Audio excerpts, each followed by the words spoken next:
Now we're officially live. Grayson, stop making so much noise. I'm feeding our children. Yeah. We're supposed to feed our dogs, aren't we? I guess. Yeah. All right.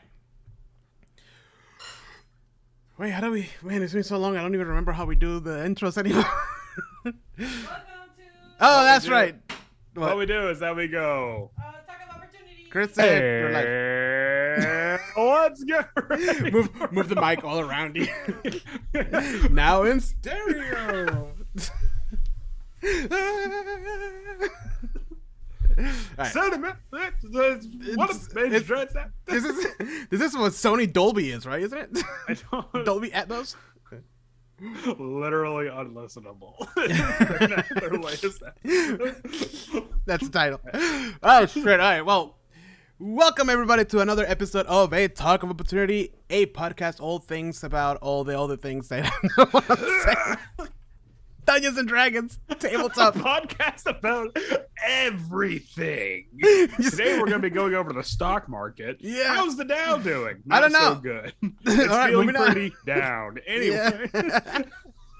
Oh, thank you for coming back. We're back after what, like a month? Welcome to the Talk of Opportunity, a podcast about fuck. Sometimes I remember what we talk about. It's a podcast about tabletop RPGs, mostly 5e, but we sometimes kind of talk about some other stuff. Yes, there you go. You're welcome. It's been a while, okay? I just came back from vacation. I'm feeling refreshed, but my brain is like doing the thing when you go back to school after the summer vacation and you can't remember how to write things. You forgot what log division Yeah. What is a pen? Lapis. Yeah. Oh, yes. But with that. Oh, wait, today- no. Isn't that pencil? Wait, no. Fuck it. Whatever. Yeah, same thing. There's not a difference. There is a difference. There's a big difference. You What, may, Pluma? Pluma's a pen, right? that's a fancy way of saying pen. That's like quill. Oh, okay. Yeah. Oh, so that must come off really pretentious. Yeah. But today we're not talking about Spanish versus English words for pencil and pen. We're talking about our That's for another episode. That's for another episode. Stay tuned. It's been highly requested by our listeners. Is tiefling Spanish? Would tiefling be Spanish? I'll say so. Yes. I kind of want orc to be Spanish though. No. I can see orcs being like banditos. No. With like the big sombreros. Listen, when I listen to the tiefling, you know, and they talk very smooth, I hear the Spanish guitar in the background. Okay, I'll give you the caveat that tieflings are Spain Spanish. Right. But orcs are South Americans. Yes. Okay. All right. I can see that 100%. We fucked up our country. We don't know what to do with it. Oh, shit. That got really political. Anyways, today we're continuing our second episode, our 4-part season finale that's taking forever to record. Mm-hmm. This is the winds of winter of our podcast. Will it ever be finished? Who knows? We might die before it's finished. Maybe not. But yes, today and then my successor will have to come out with a well-meaning, not quite as good. Yeah, then fans will always be disappointed no matter what you do. Oh God. Yes. So thank you for joining us. We're gonna do another 4 domains of dread. And with that, let's just finally play the music after 7 minutes of talking. Here we go.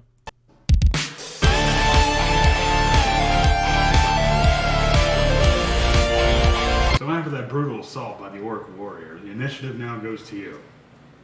Jose, what do you do? I'm gonna cast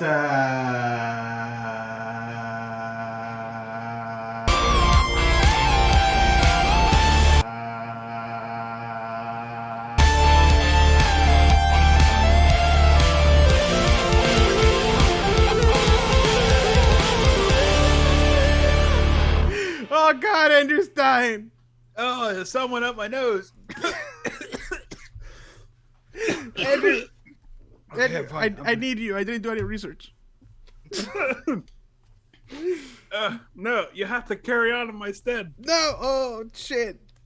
get my successor to do a well-meaning but not quite as good quality version. It can't be better than what we do. You know what I mean? It really can't get any worse. So That's true. That's also very true. they have the right of fine line between the somewhat okay quality and the absolute piss poor quality of our podcast.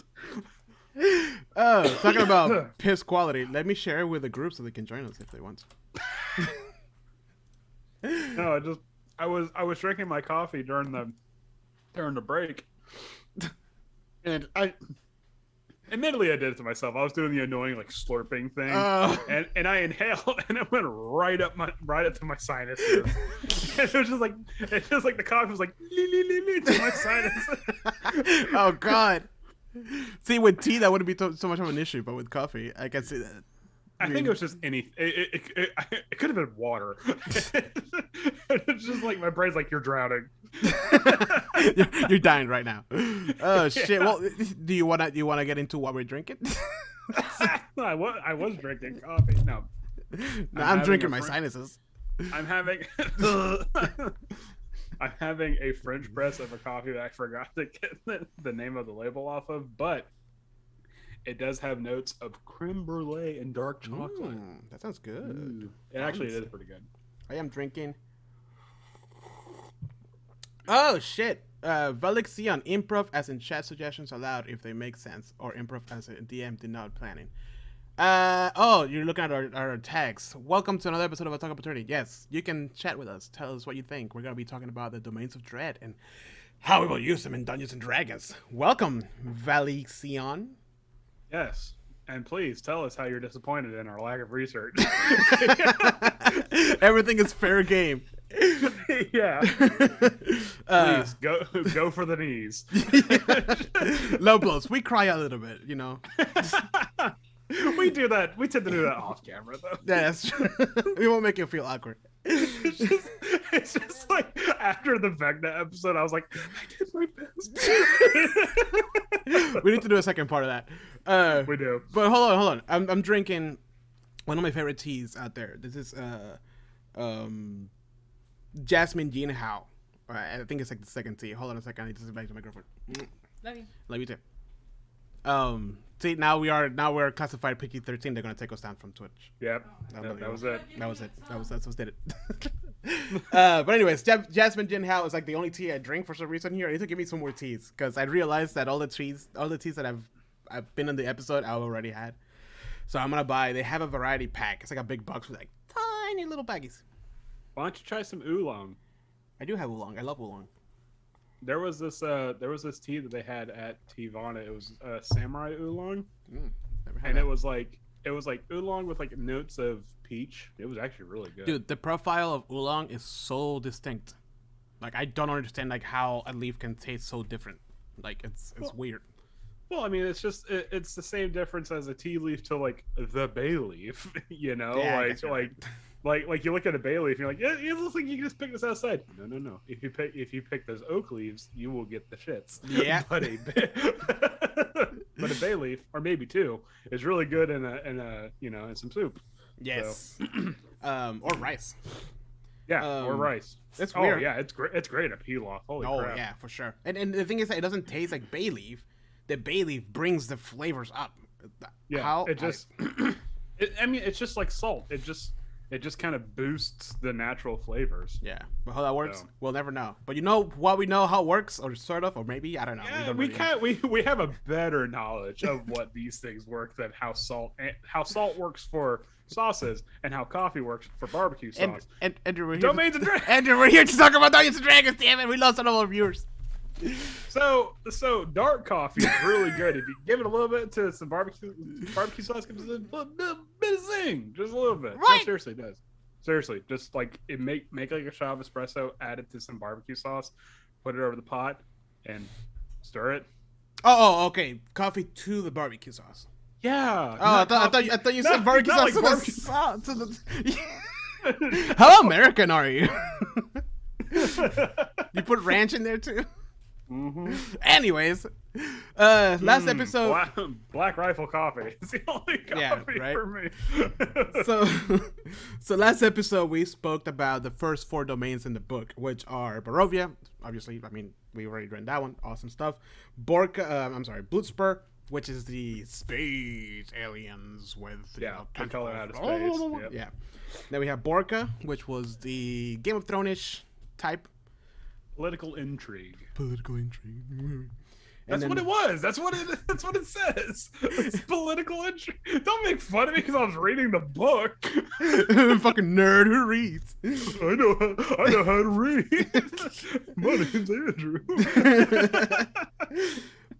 Then the carnival. We didn't talk about that one because we are going to be running the Witchlight. So and I might or might not have successfully guessed what the twist was. Shut up, Andrew. That was gonna say it. That was offline, so nobody saw that. Yeah, I'm not gonna reveal it. I'm gonna be so angry. I haven't read the book, but I'm gonna be so angry if like halfway through the book, I'm like shit. I'm changing the whole thing now. And that's totally fine. Yeah. So we skipped the carnival, but then we talked about Darken. Which was the one where the Dark Lord managed to escape, and the whole thing is just falling apart. A weird, like dark fantasy noir post-apocalyptic. Yeah. The noir element to it was like the investigators and all that. It was like, so good. It's like the noir elements. Like you didn't have to do that, but they did, and I love it. Yeah. So today we continue, and our first one down the list is Dementlieu. That's what I'm gonna call it. Dementlieu. Valixion says, fun fact, a changeling totem barbarian level 8, picking eagle level 6, with observant and keen mind, wearing a robe of eye, can see 1 mile in any direction. Lip read in that range, if they know the language, force the DM to memorize the past month for them, and can shapeshift into anybody they've seen in that range that they remember. You're that guy, aren't you? He's the one that makes a DM sweat. You want to do what? What does your barbarian eye see? Everything. I see what that guy had for lunch. I don't think we'll ever get to play a changeling again because you were just like, fuck, what? Let a changeling into the crew. Yeah. No, there's room. Anyways, all right, Andrew. Dementlieu. Okay, so Dementlieu. Dementlieu is actually just the name of the dark domain. The actual main area of Dementlieu is in a city called Port Alucin. Alucin. And this is the area that looks nicer than it actually is. Port Alucin suffers greatly from what's called... Wait, didn't you have an intro paragraph or something? I did have an intro paragraph. Did you want me to read it? Yeah. Duh. I didn't know. We didn't discuss if we were going to go through it. No, do it. So. Let me play the music with my mouth. Okay. It's so fucking good. Post production. We'll fix it in post. All right, go for it. All right. You remember the feeling of elation when you finally received your invitation to the masquerade. Not surprise or even shock, but a feeling that could be described as, my time has finally come. You already remember the anxious horror growing in your chest when you realized something truly terrifying. You had nothing to wear. The thought that you had put in such a morose mood, you retired to your bedchambers for the rest of the evening and weren't able to attend several engagements, even the ones that you were going to show fashionably late to anyways. But now the night was here, and you were dressed to the nines in your finest ball gown. Sure, it was a repurpose of your mother's bridal gown with some help from your cousin, but she wasn't going to use it anyways. And besides, it was the masquerade, not some stupid old wedding. While you mingled with some other aristocrats of your ilk, you started a dazzling conversation with one Monsieur Gustave Dubois von Taxis. You told him about how you are the heiress to an enterprise regarding the acquisitions of rare acquiring delicacies, and that your name was known as far as Shadowfell. You hope he didn't catch on to the fact that you were actually a fishmonger's daughter, and you provided the same courtesy of obliviousness when he stated that he was from a family of wealthy distributors of textiles, especially in leathers. But the reek of tanner still emanated from his patchwork suit jacket all the same. The niceties gave way, though, as a resplendent voice echoing through the hall, marking the hour upon her arrival. Announcing the Grand Duchess of Dementlieu, Cedra Donaire. And there she was, in a fine gown of actual silk, red as the setting sun. You were dazzled, as were the other aristocrats, and rushed forward to be in her presence. Sorry. But it seemed as though Gustav's jackets were snared on the stair banisters, for when he moved, a single button popped off his vest. The sound of it clattering on the floor was deafening, and within the second it fell. The Duchess looked upon him and said, "It would seem there is an impostor in our midst." Gustav looked shocked and reached for the missing button, but his fingers found nothing because they were dissolving in front of him, in front of you, in front of everybody. Within seconds, all that remained of Gustave Dubois von Taxis was dust inside a coat he had dyed with shoe polish to make it look nicer. Wow. Yeah. Yes. So I was reading this whole chapter, and it brought vibes of like everybody's wearing a mask, like a literal mask and a figurative mask, with every aspect of their lives. When you said earlier that like it's a very nice place, I love the details of like, and it's a very nice place on the surface. Yeah, if you dig anywhere even below the surface, you start to see the nasty underbelly of everything that's going on here. Yeah, and it mentioned that there's like illusion magic that makes things look nicer than what they are. So like, it has like this aspect. I imagine like arriving into this town, and the first glimpse of everything is just beautiful. Oh my God, everybody's just, there's no poor people or homeless people on the streets. Like it's just clean and gorgeous or whatever. But there's like a hint of like stank. And like maybe the wizard is like, oh my, yeah, maybe the wizard's just kind of like, oh my God, something feels off about all of this. I would imagine if you were to approach this place, probably from the north or the south, because if you look at the map, it looks like it's all vineyards and stuff like that. But then the north and the south have trails. Yeah, I would imagine if you approach it from the north or the south, you get like kind of a look at the city, and it's like, wow, it looks grand and majestic and stuff. But then as you start to ride through the actual streets, you start to see like the grimy back streets and like just how far people will go to put up the facade of appearing richer than they actually are. Yeah. Like this place is the actual definition of there's no poor people, just embarrassed aristocrats or something like that. Right. So and it describes how every night everyone has like a ball or a masquerade or some sort of like fancy dinner, and every night they are expected to dress up in their best evening wear.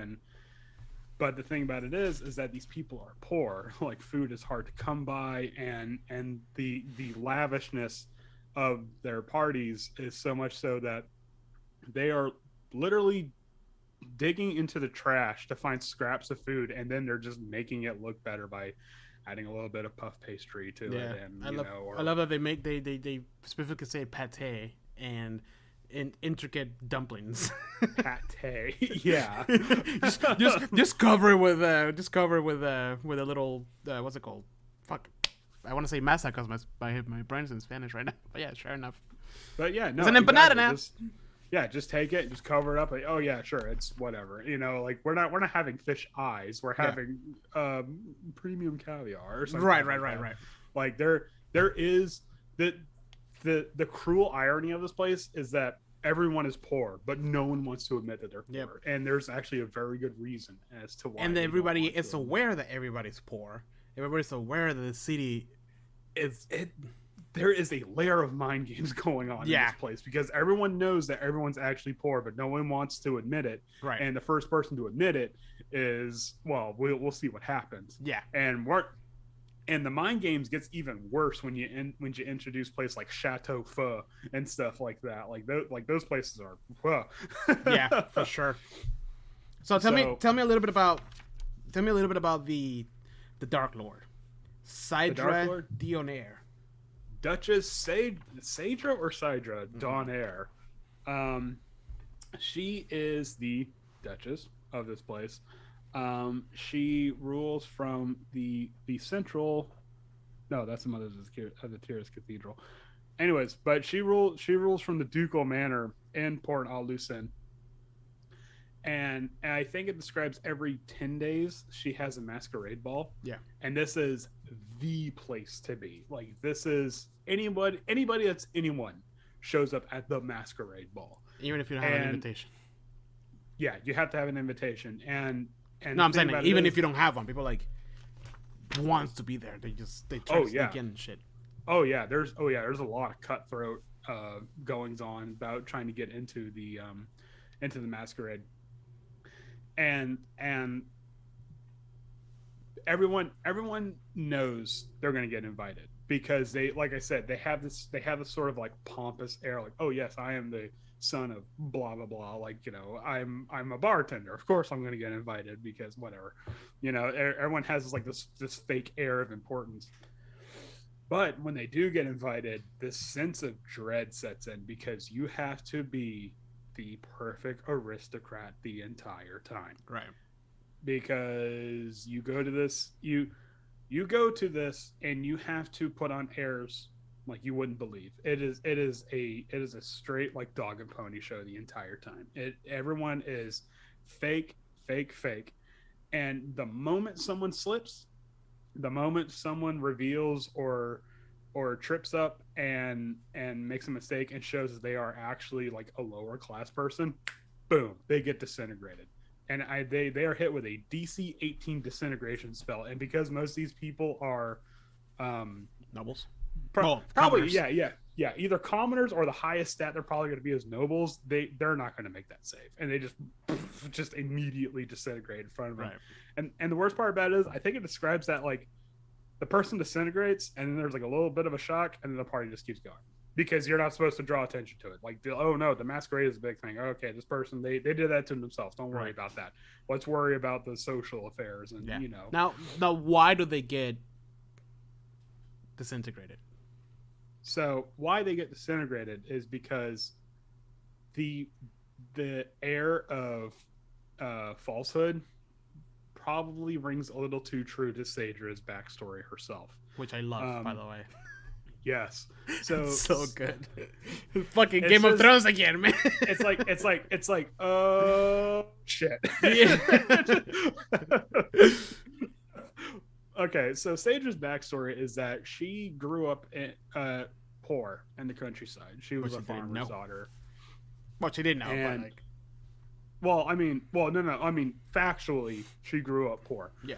And to the daughter of a farmer. And the farmer was like, well, I'm not actually a farmer. I'm actually the son of a duke, but they kicked me out of or they ran me out because of like some sort of coup or something. He always kept changing up the story, but it was something like I was the heir to the duke and I was expelled or exiled. Yeah, but he specifically said that, or am I confusing? No, he didn't tell her, but there's a specific reason why he got kicked out, right? Yeah, but like I said, it kept there was an actual reason. We're gonna get to that. There was an actual reason, but the story keeps changing. Right. Anyways, so she believed like, oh no, you're actually royalty. It's just for right now. We just have to kind of fake it till we make it. But you're actually royalty. Don't worry. You're gonna get your rightful place in the ducal manor and stuff like that. So she grew up believing like, oh yeah, I'm actually the heir to this duchy and stuff like that. So I, you know, and she grew up very pompous, very self-important because of that. And then her mother passed away, just due to circumstances. It also describes. Sorry to interrupt, but it also describes that she didn't have friends. She essentially forced other kids to entertain her. Yeah. Like, they weren't really her friends, because she was constantly saying like, oh, you know, like legit, like telling everybody that she was the heir to, you know, the duke or whatever. Yeah. She didn't have friends. She had an audience. She had, you know, and that's just the kind of person she was. Like, she was a socialite. She was not, you know, anything beyond that. And so her mother died just due to illness or circumstances or what have you. And her father remarried, and her stepmother had 3 daughters. And pretty much after the father remarried, the evil stepmother, made Sadra do all the housework. Yeah. Very reminiscent of Cinderella. Yeah. Exactly like Cinderella. and this happened for a little while, and then Sadra's like, "Don't worry, I'll get my time. When I'm the Duchess, I'll make sure justice is doled out, and whatnot." And that's when the evil stepmother, she was probably actually pretty nice person. she was probably just like, Sadra, just do your fucking laundry, man, come on. but the evil stepmother was like, revealed to Sadra that her father wasn't the heir to the Duke or anything like that. He was actually a servant and got caught stealing silverware. Yeah. And he was ran out of the... Just before they yell at us in the comment section, the stepmother and the stepsisters laughed at her when she said one of her comments about being the Duchess or whatever. Yeah. And then the dad finally revealed the truth to her. Well, yeah, it was the way the book describes it is like the stepmother knew the truth and kind of egged on, Yeah. But the dad was the one that finally revealed, and that's when she was like, oh my god, and then ran away. Disney Cinderella style. Oh. Yeah. So Sadra finds out that she's actually just a pauper. Yeah. And that her dad was just some servant that got stealing. Yeah. And so this also happened to be coinciding with the night that the actual Duke was having a masquerade ball. So she went to her mother's grave and pleaded to it. The Duke died. That's right. The Duke died, and the son of the Duke was having like a masquerade. Yeah, it was a coronation or whatever the fuck. Because fuck it, whatever. Yeah. Anyways, thank you for that. So then she went to her mother's grave and pleaded with her mother, like, "Oh, please help me out, my time of need," stuff like that. And a ghostly figure showed up, and it doesn't say that it looks like her mother. Yeah, a ghostly figure showed up, and just like, "Oh, okay, here you go," and then just like kind of fairy godmother's like a dress onto her, and she's like, "Oh wow, I'm beautiful now," and stuff like that. And she was planning to kill the Duke, right? No. She just wanted to be part of the She wanted to be part of the masquerade. She just wanted. I think her plan was that she was going to try to see if she can like sweep the Duke off her feet, or vice versa. No. She wanted to kill the Duke. Like, that was her thing. She wanted to take power by killing the Duke. Okay, you know what? Hold on. Let's see. Oh yeah, sure. Determined to kill the Duke and claim his title. This isn't Disney. I just want to fucking kill it. Well, I mean, it takes a sharp left turn anyway, regardless. Yeah. So okay, never mind. So she had murderous intent. She's like, "Mother, please give me a disguise so I can go in and shank this fucker." And somebody shows up. It's like, "Okay, here you go, bibbity bobbity blam," and presumably some field mice get blown up into horses, and they're like horrifying. The pumpkin, yeah. Yeah, and it's sticky inside. Magic's not perfect. I'm sorry. Anyways, so she shows up and she's like, "Okay, I'm gonna kill the Duke." And when she shows up, unbeknownst to her, there's this fever going around into the city, and she had grown up on the outliers of the town. Like, she had grown up on a farm away from the city, but she did not know there was a fever, like a plague going through the city. And so when she gets to the masquerade ball, like everything's going fine, and she's like weaving her way through the crowds and stuff like that. And everyone's like, "Oh my God, her dress is gorgeous, blah, blah, blah." And so she's able to just fake it. Yeah. And suddenly the aristocracy starts dying. Just surprise. Yeah, just in full Mask of Red Death style. Yeah, just the people start dying left and right, and so they're kind of like quarantining off the manor and stuff like that. And she had actually gotten close to the Duke and was about to not like wasn't about to kill him, but was trying to lure him to a sense of safety. Well, the thing is that she wanted, this is the thing, like, she wanted to kill him originally, but then because she was so beautiful in her gown and all this, she completely stole the attention of the Duke. And halfway through, she was like, "Wait, maybe I can just marry into the whole, the whole thing." Yeah. Yeah. And then so then he starts to succumb to this disease. And with his last breath, he admits that he's not the actual Duke. He's actually the son of some servant that got caught stealing silverware, and they ran him out with yeah. yeah. So Sage was like, "Wait, you're not even an actual duke. You're just my brother." And then she goes like, "Fuck this," and stabs him. Yeah. Like just plunges the dagger into his heart, and then just like runs away, like just runs away to the night, going like, "I hate everybody," while everyone's dying. Yeah. And it describes that as she's running away from the Duke's manor, she succumbs from the disease herself. And when she wakes up in the city of Port Alucin, and this beautiful ducal manor that's now hers, and the domain of Dementlieu. So, however, because she died, she came back as a wraith. Yeah.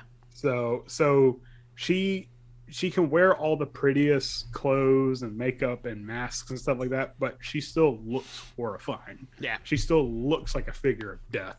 Yeah, So, but nobody mentions that.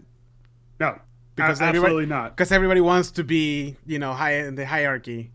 So everybody wants to be on her good graces. What I love is the fact that she's so tired of that bullshit because of, who wouldn't be, after what she experienced of the whole, pretending and being fake. She, at night takes off the mask and just spooks the town and kill whoever she finds being fake. Yep. Yeah, so what she does is that at night, during the day, she's just Sage Donaire, Duchess of Port Alucin, but at night, she takes the form of the Red Death. She's a red mist that prowls the streets of Port Alucin and just happens to kill any unlucky son of a bitch that was caught outside. And it's just that's just what she does. She really encompasses the wrath part of a wraith. Yeah, because she's just, you can just tell she's just angry. She's just angry at everything, like at the world and stuff like that. And her torments are so much so that it just kind of poke and prod her. One, because she is undead, she can't enjoy anything in her manor, like the food, the company. It's nothing because she can't. She can't eat, but she doesn't need to. She can't sleep. She can't do any of this. And if you kill her, she just comes back. Yep. And then on top of that, she is terrified that somebody's going to find out that she was actually just a poor person, and that she is still just a poor person. Yep. And weirdly enough, it describes that she gets letters from her stepsisters and stepmother, just like she gets letters from her stepmother and stepsister and father occasionally addressed with a return address to Shadowfell. Yeah. So just to keep her paranoia on top notch. Yeah.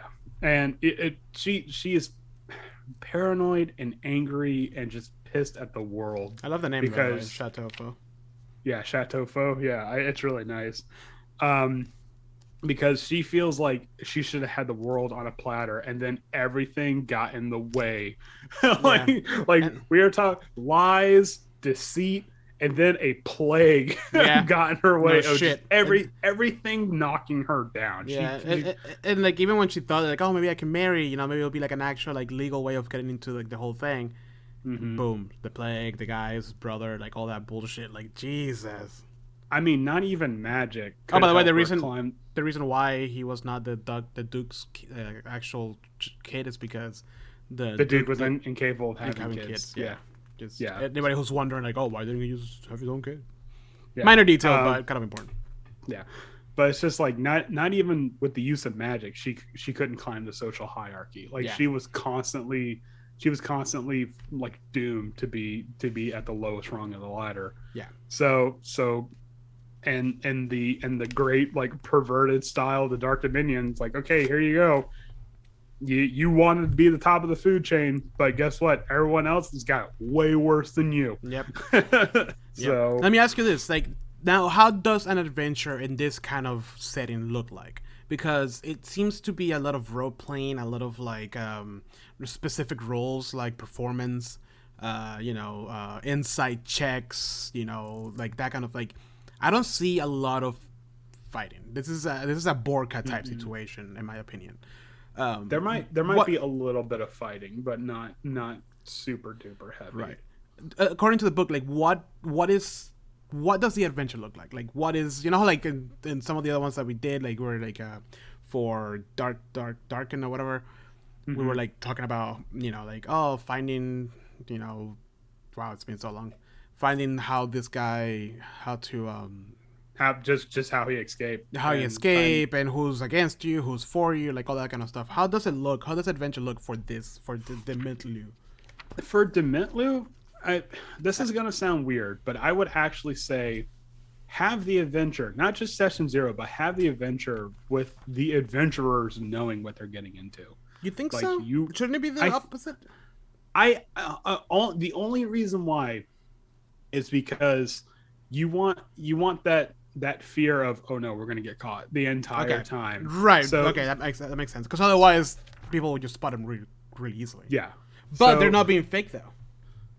Well, does it mean that the Red Death goes for them? That the Red Death goes for whoever the Red Death goes for. I think the Red Death is just more of like a cautionary, like if you're not right. in your house by the time night falls, the Red Death will come for you. Because there's a lot of things involved. Like I mean, the Grand Masquerade is like the biggest thing, but then we have invitation costumes. You know, arriving at the masquerade. It's even like a dancing section. There's like a lot like. There's a small little random complication table too. It seems like the masquerade is like the climax of. So what I would do personally, I think a good idea for an adventure is say session 0. Hey, the adventure is going to have a portion of it. Dementlieu, I find it difficult to have a long adventure in this. Like probably a longer adventure. Like I'd say like 10 sessions or so, but to have a long like actual campaign, I don't know. I don't know if it'd be good for that. My brain is going to level 5 to 7 for some reason. I don't know why. I would say probably cap at 5. Only because you want that threat of not making that disintegration like that much more real. And honestly, 18 sounds pretty low. What did you make a little? It does sound low. But you also got to remember, who's she disintegrating? No, I know that, but like, what if like one of the commoners rolls a natural 20? Then that's when the Red Death shows up. Oh, okay. Fine, I'll do it myself. Yeah, well, I mean, maybe I don't know, but well, I mean, if it's a commoner, I wouldn't even bother. Right. Just, no, I know. But there's like there's games that we have roll like non-stop crits. Oh yeah. So. But that would be something where if a player rolls a natural 20 and they somehow manage to like actually keep their shit together, then Sadra's like, yeah. So and then that paranoia starts to, and then maybe she'll send like an assassin or something. Yeah, because I'm getting a lot of vibes. It's like a slower pace adventure. I'm getting a lot of critical roles, not sponsored by them, but like critical, like like, oh my god, for dumb things that people wouldn't even like normally think about, like how you're performing in the masquerade, are you dancing properly? Yeah, and that, I feel like that could lead to a lot of like really fun interactions of like. This is definitely a more specific role play heavy. Yeah. I would say even more specific than Borka, because with Borka you just kind of got to deal with politics, right. and that you can do one way or the other. But this is socializing. Like you have to know how. Maybe there's a part of the masquerade where someone's playing like what's the word, 3-dragon ante and stuff like that. So like, do you have proficiency with gaming sets? Oh no, you don't. Right. Exactly. Yeah, stuff like that, or like forgery and stuff, like little things that people don't usually. Like especially when you pick like a noble class as an adventurer and like you never really like take advantage of any of those things. And then here is like perfect for that. I thought about that, and what I would say is that just to get the maximum amount of thrill out of this, have the adventure be okay. You have to go in here, and there's something. Sage or Donair has the MacGuffin that you need to get out, but you have to be invited to the masquerade, so you gotta kind of make waves and stuff like that. So So I would probably have the adventure be like Van Richten himself is like, I need you guys to go in here. I can't go in there. I'm a known quantity and stuff like that. But I need you guys to infiltrate Saedra Donair's like manor, get this item, get out, and then to kind of throw a little bit more excitement in there. Have it be like, okay, here is the backgrounds, because everyone's going to naturally want to go for the noble background. Right. But just be like, here's the background. Everybody can only be one. Oh, yeah. No doubles. Yeah. Yeah, no doubles. That way it's not like the nobility of Waterdeep just shows up to adventure. But like honestly, I think like even like the urchin like background and like that kind of plays more into this than actually being a novel. You know what I mean? The urchin background would be massively useful in some parts, especially like if it's in a situation where, okay, we escaped the manor, but Saedra knows who we are, and now the Red Death's coming for us. And the urchin's like, okay, guys, I got this. Yeah. and now just uses the bum network to escape. So we talked about. I'm trying to wrap this up because we have 3 more to talk about, but. The ultimate goal of this adventure for our listeners here, what is it? How do we defeat what's her name? I would say to defeat Saedra, you probably have to procure some kind of proof that she is actually not a noble, and then like do it in like the masquerade. Yeah, well, or probably have it be like where one act of it will be finding the proof, right? Which that's going to be crazy in of itself, because it's the whole dark domain of her design, like, you know, and that's where Shadowfell comes into play. But then unmasking her in the masquerade, and I would say probably just because of that, like the dark powers are like you, or then and she blows up. Right. Like that. I was actually thinking of something along the same lines too. Yeah. Or we could call Geralt of Rivia and do some X and signs on the floor. And whatever. As you do. Why didn't you just hire the Witcher? Right. To do this? So can we talk about Shadowfell just a little bit before we go on to the next one? Yeah. Okay. So Shadowfell is this interesting location because everyone talks about it and it doesn't exist. Or does it? Like I said, mind games. That just adds another layer to the mind games for it, because everyone's like, "Oh yes, I got this. this suit was tailor made in Shadowfell," or like, "Yes, this wine was made in Shadowfell," and everyone knows there's no such place as Shadowfell. However, even the name itself tells you. Yeah, it means chateau fake. I think it means like fake house and like French or something. Anyways. But the weird thing about it is that Saedra can control the mists. She's one of the Dark Lords that she can open the mists whenever she feels like it. If she were to open the mists of Dementlieu, though, and someone goes out and then she, closes it, what happens is that they don't get stuck in the mists. They get stuck in the vineyards of Shadowfell.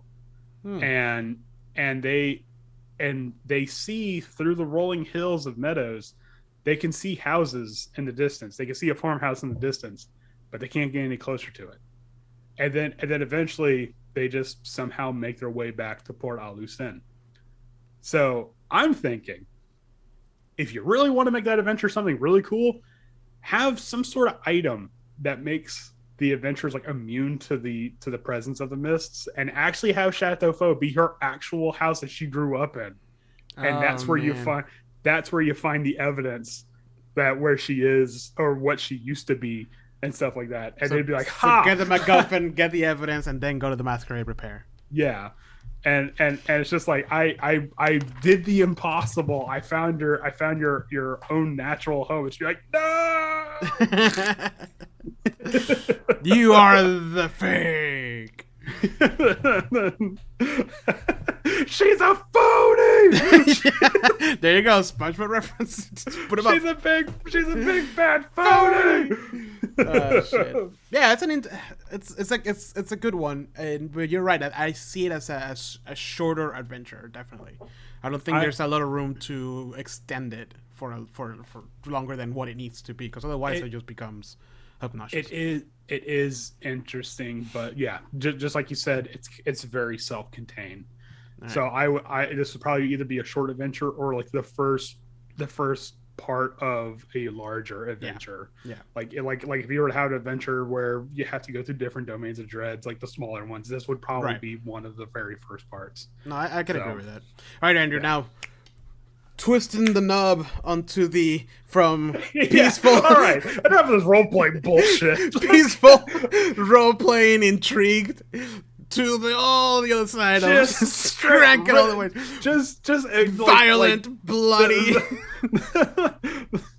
There's combat and it goes from 1 to 10 and then it breaks and it just says rip and tear. And that's where we're at now. Because we're going into Falkovnia. Now I know I said last episode there was a domain that was like, oh my god, this was written for me. Take a guess which one that is. Dementlieu. Yeah, of course. No, Dude, this one. I was reading this and I'm like, fucking Andrew. Oh man. What are we talking about zombies the other day and how weak they are or whatever? We were, but I have a solution to that. So don't you worry your pretty little head. No, I'm saying like it was like before the book came out, we were talking about like the zombies and how like every time they come out, we're like, oh, it's such a like whatever. Yeah, oh, zombies suck. Yeah. Wizards of the Coast, it's like their ears like tingled. Like, It's talking shit about zombies. It's like, oh, zombies are boring. Yeah, one zombie might be boring, but how about thousands upon thousands of zombies? All right, Andrew, tell me something about Falkovnia. All right, let's kick it off with a little bit of an introduction. Do it. I'm gonna get quiet so I can play the music in post production. just add it in post. All right. You and your party awake amidst foggy ruin under a full moon. What the hell? This wasn't where you made camp. You were simply on your way to snuff out a goblin gang, and now you were here.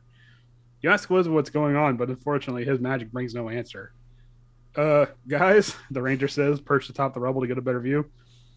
Y'all might want to take a look at this. From the nearby woods, a line of shambling corpses, humanoid and monstrous alike, slowly make their way towards you. Their moans in unison sound like the armies of the damned.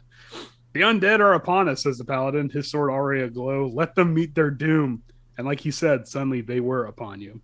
Wave after wave of undead clashed against sword and sorcery to no end. You ached, and acid ran in your veins, yet still you fought. This is it, you think, and you look around you. The ranger's out of arrows, the paladin can barely swing a sword, and where was your wizard? Suddenly the thundering of hooves announced the arrival of the actual cavalry. As knights adorned in black and red armor stampede through the undead horde, finally grinding them to a halt. When it was over, the undead splayed out from the woods to the rubble, a gruesome battle against all odds. One of the knights circled back to where the remainder of your party are. Commander Jakov would surely like to have a word with you. Come, you will be safe amongst your own. Our own, you say? Exhausted, confused, and near death. Yes, son. Welcome to the Blood Falcons. Yes.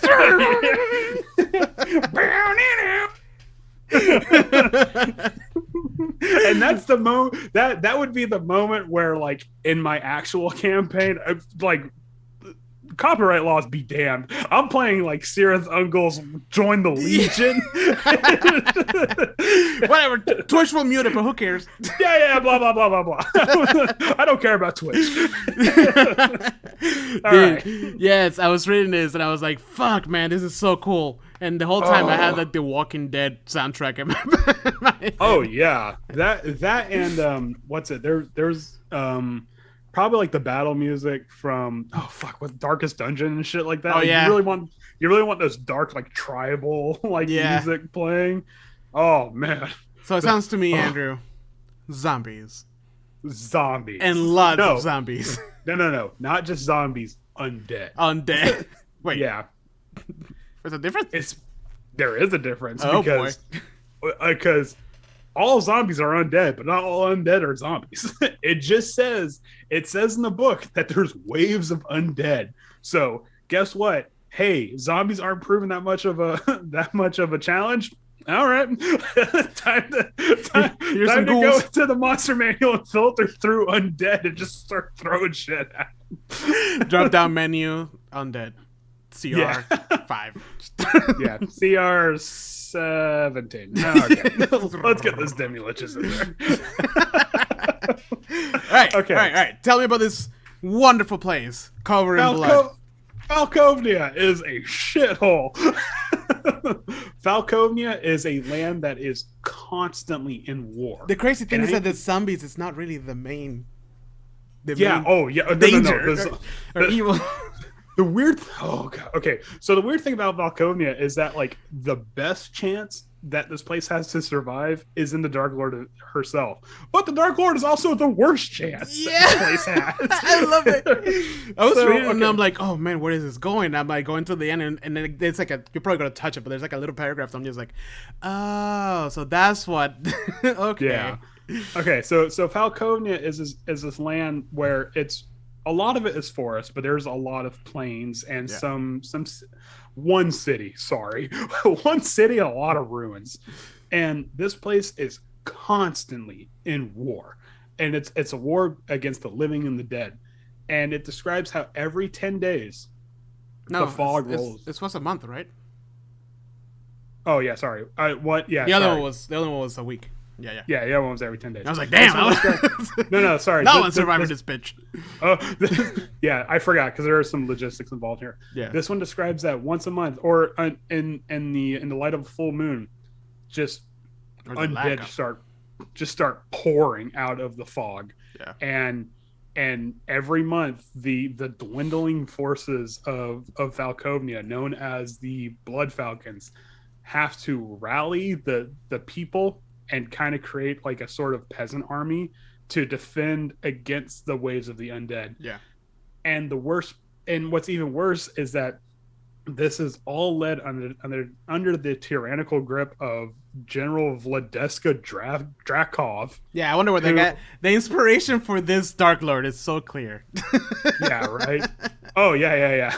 And who in the same breath will honor somebody for their valor and courage, and then punish somebody to death by impalement. And that's the only way you get killed is death by impalement. Lots of impalement. Yeah.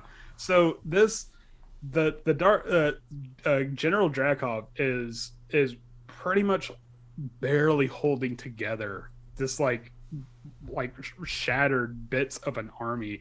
And it's described how every month, with every wave upon wave of undead that crashes against our forces and stuff, it just looks worse and worse. And because of that, every month they're getting more and more desperate to the point where they are doing like suicidal tactics just to hold off the undead.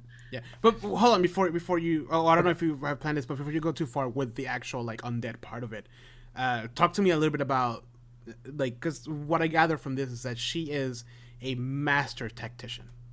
Like as a general of before she was a Dark Lord, she was just fucking brilliant in the battlefield. Okay, so let's talk a little bit about her background. Yeah, so General Drakov.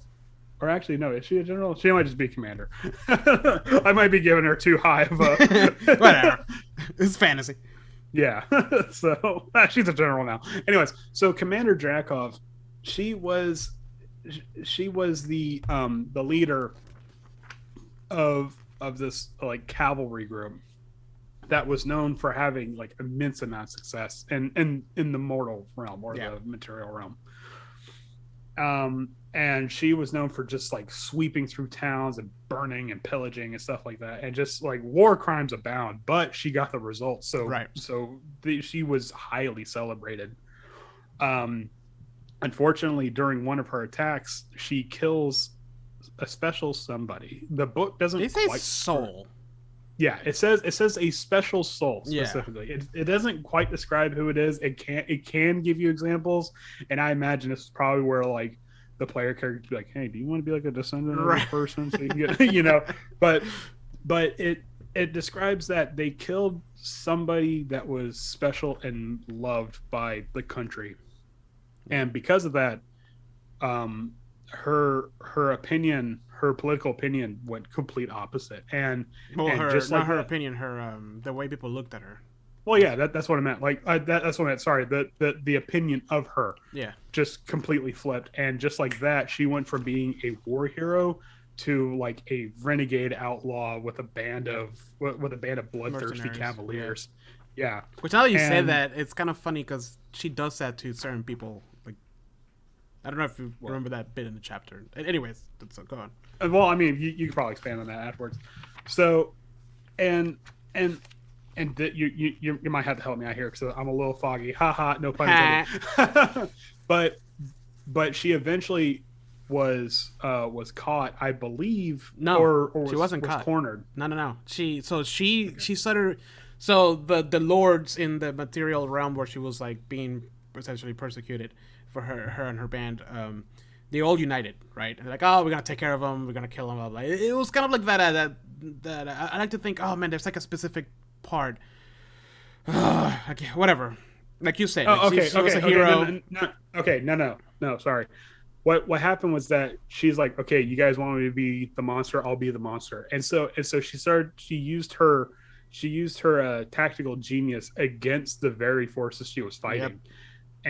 And just started like decimating countrysides and stuff like that, and just laying waste and becoming the worst enemy to her own military. And it was when she was sacking and raiding the last town of like her kingdom, that's when, amidst the smoke, she somehow went into Falkovnia. Yeah. And it was, and the real crazy thing about it is that she didn't even take a moment to assess her situation. It wasn't even like, hey, where are we? It was just, all right, find the nearest town, sack it, raid it. This is ours now. Yep. And just martial law immediately. And like, that's how she took over Falkovnia. Oh yeah, her and her cavalry like swept through Falkovnia like a sledgehammer and took it over essentially overnight. Yep. And little did she know that was she probably played exactly into the Dark Power's hand, because once she did, it describes that once she took power, that's when the first wave of the undead came. And the weird thing is that like Commander Drakov is like, I don't want to say oblivious, but she's not quite. It seems to me that she doesn't really know that she's in some sort of like hellscape made for her own like torture. Yeah, it just you know. I mean, to be fair, I don't think a lot of Dark Lords know that. But yes, she's so engulfed in her war ways that for her it's just war, right? Yeah. But she does know something, or she's pretty sure she knows something. I mean, it's just what she knows is that her, the legionnaires of her blood falcons come back, right. and they come back to haunt her, and that's one of her torments, is that she's constantly actually haunted by by the bodies and spirits of the dead that fell for her. And once again, like when the first wave of zombies came in, like I think it's 2,000 like zombies or whatever. Once again, like she with her like her legion, like she masterfully out tactic.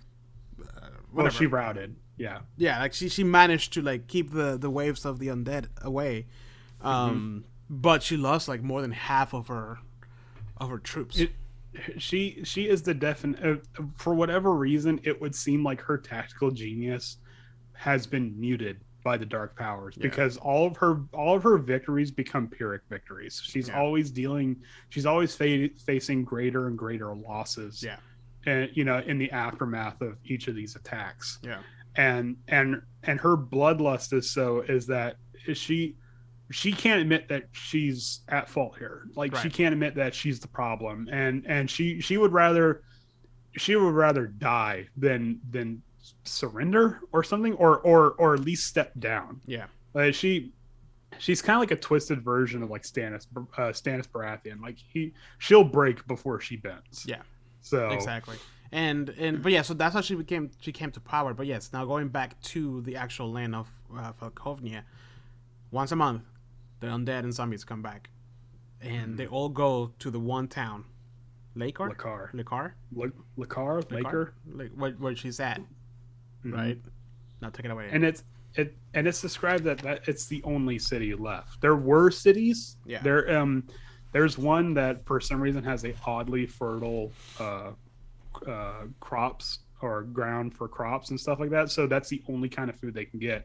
So there's like this weird balance between supplies and whatnot. But yeah, the undead focus on the city of Lakers. The LA Lakers. It does mention that they go to wherever the most population people. Yeah, and the population. That's it. And it's weird because it's like every decision Commander Jakov makes is a bad decision, but it's also a good decision because it's like, okay, we have to have everybody here because it's the only civilization, and naturally some of these people can't defend themselves, but it's also where most of everything's gonna be pinpointed this location. So every month they go after the city of Lakar, and every month she either destroys part of the city or sends like a meat shield garrison against the zombies, and it's just, it even describes in the book like horrible things that can be happening during the siege, like terrible, like not terrible things like catastrophic, like just natural quote unquote natural war things, but like poor decision making. Yeah. like there's like a blood falcon that's an alchemist that pretty much suicide bombs himself to stop some of the zombies, and then there's one where they intentionally collapse a tower to stop the infiltration of zombies and stuff like that. And it's just, and you could tell that these tactics are born out of desperation. And it's just, if this keeps going, by like the end of the year there will be no city of Lakar left. Right. And one of the fun details that it has is that she recognizes each one of the faces from the zombies. Yeah. And she doesn't tell anybody.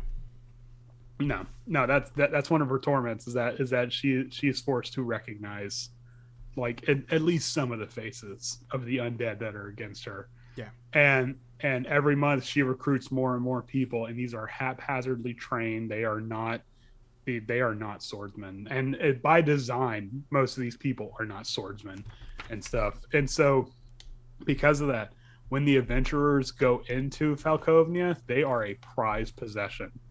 And I would imagine an adventurer probably starts with you under her wings. First of all, tell nobody that you're going to Falkovnia. Like Session Zero, be like, oh yeah, you guys are just gonna have a little romp and probably deal with some hill giants, blah blah blah. Boom, Falkovnia. and just to have that ultimate pull the rug out from underneath you moment. And then have it be where probably the moment you see Commander Jakov, she's actually the only thing that's keeping you guys around, like keeping you guys surviving. So you build like a little bit of trust, and then you start to see like, oh no, things are terrible here. and naturally she's not going to let you go, because even a level 1 fighter is far better than the peasant army she has now. So, and it even describes that she's not stat wise, she's not that strong. I think she only has the stats of a knight, which is like a CR3, maybe CR5 thing. But where her strength comes from the super strict loyalty. For whatever reason, the Blood Falcons, despite all the horrible things she's done, they will die for her, and they have, and they will again and again. Yeah. So you're not just facing her, you're facing the army that she has. Yeah. Not all of her army is the Blood Falcons. Like obviously the top echelon is the Blood Falcons, but like the Blood Falcons will fuck you up if you even try to do anything. By the way, it's the Falcon's Talon. Oh, is it the Falcon's Talon? Yeah, I know. Blood Falcon is way cooler. Well, I'm going with Blood Falcon's Talon. Yeah, but I think one of the things that makes this whole adventure is the fact that you're especially if you don't tell them who this person is, and they're like the commander or whatever, and she's like, oh, I've managed to keep this town alive and all these people alive and blah blah blah blah. The thing is that she knows that the zombies are coming for her. Yeah. And if her retreating and stepping away will save a lot of life, but that is strictly against her ways of like, it's I'm the only one capable. I'm the only one that can take care of this situation, even though she knows how to fix it. But the fact that fixing it means she has to retreat, she will never do such a thing. I mean, and the thing about it is, it's like the weird thing about Falkovnia, and I know that we said this is not a very role play heavy thing, but the thing about Falkovnia is that despite everything she's done, she might be right. Yeah. Like she is kind of the best chance. But here's that the thing. Falkovnia has. But I mean, no, it's terrible. No, but the thing is that the zombies are coming for her. Like if she sacrificed herself, they don't care about anybody else. But is that true though? Yes, it says it on her torment. Oh yeah, that's her torment. That's what she's tormented by. But is that actually true? Oh, okay. I thought that's what it meant. I mean, that was like the reason. No. The reason why they're coming into town is not because of the people are there. It's because I think her torment is that she believes they are coming for her. But that makes it creepier. Yeah, and it also describes that one of her torments is that she cannot rest. She does not get a moment of rest. Do you want to roll some dice? There is no R&R for Commander Drac. Yeah, right. And she's always like instantly, like any minute that she's not preparing for the next month, is more people dying. Like she's constantly, doing things. All right, so tell me what I need. All right. During the siege, this is some things that could happen. Zombie siege encounters. Roll me a d6. D6. Wait, okay. no. Wait, what? Okay, too late. It says d6, but it goes all the way till 12. All right. Well, what do you got? What? Zombie siege no, encounters? It says 2d6. Oh, mine doesn't say that. No, it says as the battle reaches what you determine. Okay, hold on. So. Oh, 2d6. It says, okay. Yeah, no, it says begin a siege with zombies approaching Lakar, blah, blah, blah. Once the characters defeat a few zombies, roll 1d6 and consult the zombie siege encounter table. Awesome that they even have that in the book. Yeah. When the characters complete an encounter, roll on the table again. If the characters ignore this event, the defender's situation worsen, add +2 to the next roll. And then as the battle goes on, it goes from a 1d6 plus 2, and then to a 2d6. Oh, damn. Yeah. So some of the ones, what do you roll for the first one? All right, so the first one is a 6. Zombie buddies pile up, creating a growing ramp onto a section of wall. Holy shit. And now, if we were to ignore that outcome, if we were just like, okay, whatever, it's just a zombie ramp. So then It's just a zombie ramp. Whatever. It's just a zombie ramp. It's just a whatever. You see these every day. So then later on the siege, you would roll another 1d6 and add a +2. So then I got a 3. So that's actually a 5. A group of commoners attempt to flee the city, revealing a hidden gap in the wall. Things just keep getting worse. Exactly, and that's the point, is that these terrible things are happening, and it's like these people don't know how to survive. Yeah, and Commander Drakov is technically their best bet, but she's also a terrible person. Yeah, I know. Dude, her artwork is ridiculous. She looks. You don't want to mess with this lady. No, she looks terrifying. Yeah, and I love like right behind her is like a commoner with a hoe. I was actually thinking, like, is that a hoe or is that like a Morningstar mid swing? But you might be right. It might be a hoe. I think it's a hoe. Yeah. Yeah, Anyways, so concluding the siege after several encounters and hours of battle. Wait, hold on. We got to roll 2d6 to see what other terrible thing happens during the siege, because you roll 3 times on it. Oh, okay, hold on. I got another 6. I'm re-rolling. No, I re-roll that shit. All right, a 7. That's a little bit better. Zombies dig through or under the wall, allowing them to flow steadily into the city. Bah, bah, bah. So I like to imagine that the hole that. Oh wait, no, because they dig through. Oh what? No, the hole where the commoners were leaving. There's just like commoners leaving, and then all of a sudden just a flood of zombies. Like, you idiots! Like, you had one job. Who left the door open? You're letting all the air out. Oh shit! But I mean, this would actually be the perfect location to employ our large scale combat rules. Be sure to subscribe and listen to that one. Whatever episode that was, I can't remember. Episode include the number here in post. 42. 42. Shit! Now I gotta look it up. Hold on. Okay, keep talking. But yeah, it's so. All right, so the zombie siege is gonna happen, and it describes that what you probably should do is have it be broken up into smaller combats. That way, it's not bogged down. However, if you really want to get the grand scope of it, you can always just do zombie swarm rules, where instead of one zombie, just have it be a pool of HP, and it's like, okay, this pip represents, I don't know, 20, 50 zombies, and then have it have like 500 health. and I would also describe there, because like there are some parts where it's like, oh, the zombies are reaching through the walls and grabbing people. Like, instead of having like you roll against like zombies like a strength check, I would probably just have it be like a DC whatever, like a DC dexterity or strength to break free. If not, then it's, I don't know, 1d6 bludgeoning. By the way, the episode is episode gouge. Episode 45. Oh, okay, so that's actually pretty close. Yeah. All right. So zombie climax. Sounds weird. Zombie siege climax. All right. After several encounters and hours of battle, guide the siege towards its conclusion. Use crumbling fortifications, routed defenders, and surprise zombies' appearances to make it clear that the section of Necker is lost. General Drakov puts a desperate plan from the zombie siege climax table into effect if the characters don't stop her. What do you roll? 1d4. It's a 1d4, right? Yeah. I rolled a 4. Drakov's troops round up civilians and force them out of the city, splitting the zombies' attention. This allows the Talons to shore up defenses and repel a second, less concentrated zombie attack. That's fucked up. I mean, honestly, the best way, if you really want to get into the mindset of like the tactics, just look up any of the tactics used by the Soviet army. This is very, very, like, I feel like this is very obviously like Eastern European, where it's just like, what's one person? or it's like one person's a tragedy, 10,000, right? Statistic or something like that.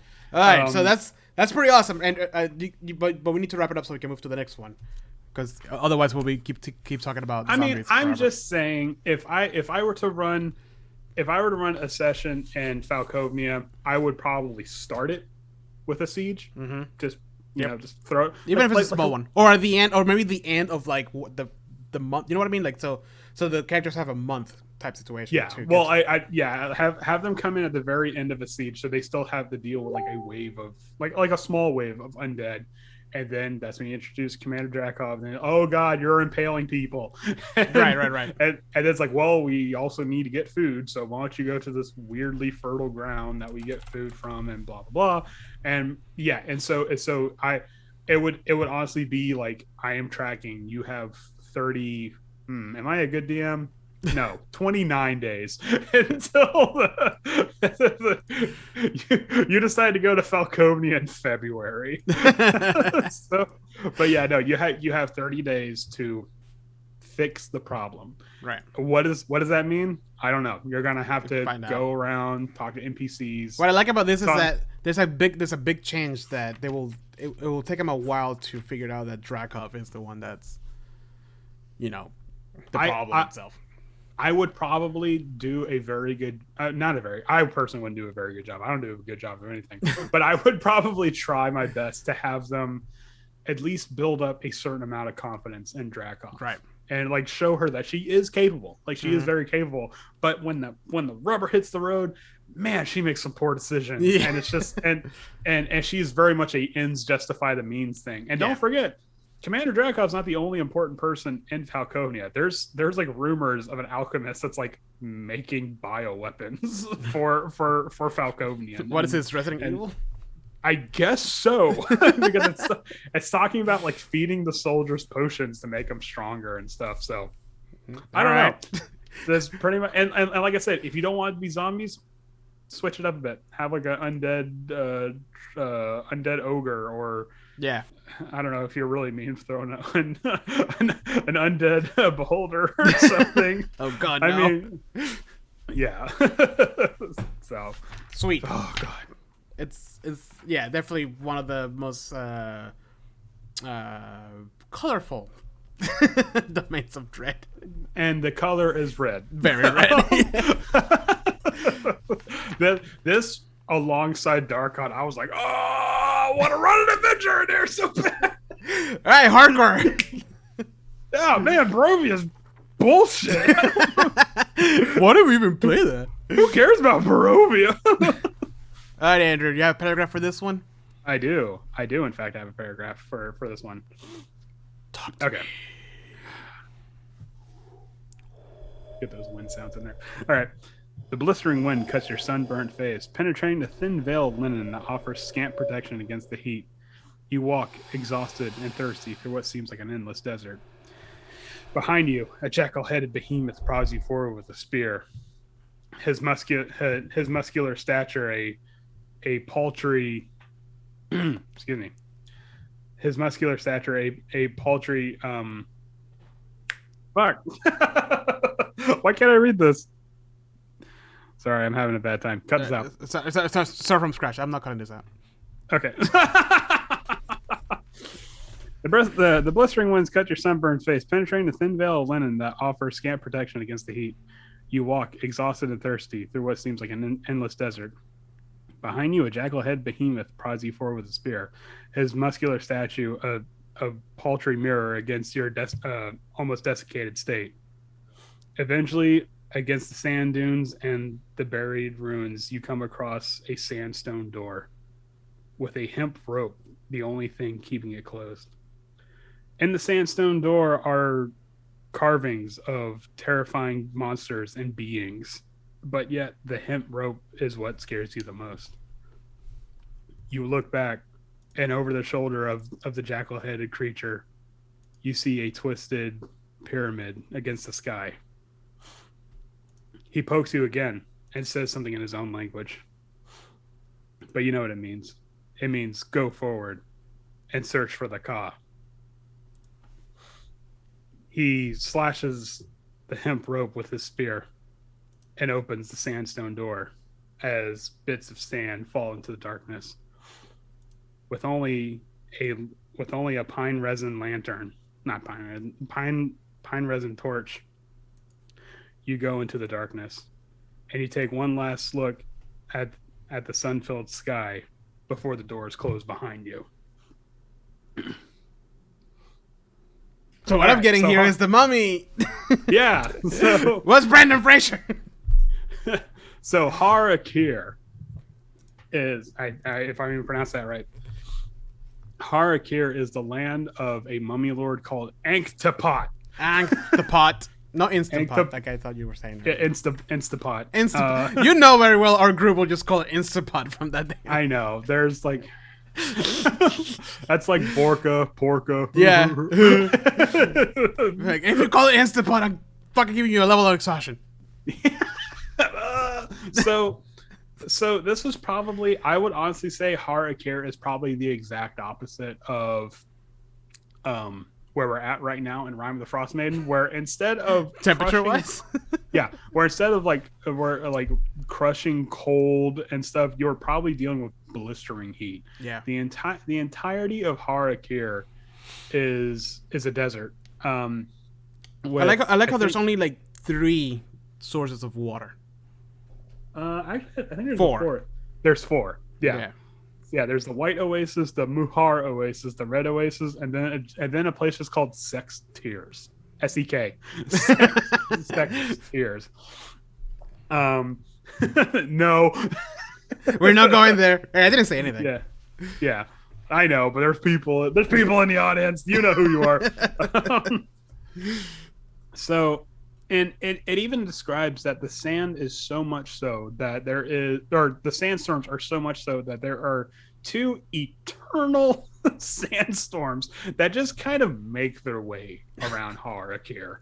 And And the mists themselves, there are no mists. It's actually just a perpetual sandstorm outside. And what's really neat is because Anktopot can open and close the mists, quote, mists at his at I just imagine it's like SpongeBob when he cuts through the smoke. It's just walking through. It's just a door. It sounds like a lock. Anyways, but he can open and close the mists and hit on his whim. But if you were to walk through the mists, you're not suffocating. You're taking slashing damage, and it describes that the sandstorms are so strong they can eviscerate a person within seconds. Jesus. I mean, because you take 2d6 slashing damage just being there, which you gotta think a levels a CR0 commoner, Yeah. 4D, the 2d6 is a death sentence. Yeah. So you just go in there, just get cut into ribbons from the sand. Weirdly enough, it describes that Har'Akir is very musical. Like music is a big thing in Har'Akir.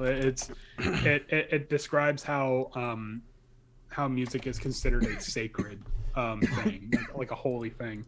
And one of the landmarks of Har'Akir, if I can see, it might be Us's pyramid, but one of them, for some reason, it resonates with singing. So if a choir or something were to show up and sing to it, it resonates in a weird way, and that might or might not be linked to some sort of now I don't want to say dark power, but maybe the powers that were in Har'Akir beforehand. Because the thing about Har'Akir is that they worship a fake pantheon, and that's kind of what starts the that was like the unspeakable act that Anktopot did. Let's go into Instapots. Instapots, okay. Backstory. So the Instapot is when I read it, I was getting very like legit like Mummy, not just like the remake, but the original. So if you're looking into an Instapot, they're probably going to be running for about like $160. God damn it, Andrew. If you shop for them in November, make sure to keep an eye out for the Black Friday. Yeah. Make sure to keep out for Black Friday. But man, it's a great thing. Dude, you really have to use it. Mine has Wi-Fi. Mine can make yogurt. It makes fucking yogurt, dude. Yeah, mine has Bluetooth capabilities. I wasn't kidding about the Wi-Fi, by the way. I know you weren't kidding about the Wi-Fi. I've never used the Wi-Fi function, but it's there. It makes me sad. Yeah. that fucking Instapot needs. Why would an Instapot need Wi-Fi? No, but it doesn't. And the thing is that you have to like connect it every time you plug it in, because the Instapot is not always plugged. Anyways, I can understand. I can understand an LG smart fridge kind of needing Wi-Fi. So it's like, oh, you're running out of this. Go. Do you want to purchase this? But why the fuck would a crock pot need Wi-Fi? Anyways, Anktopot. Okay, so I'm so sorry. No, you're not. No, I'm not. So who Anktopot was is that he was the.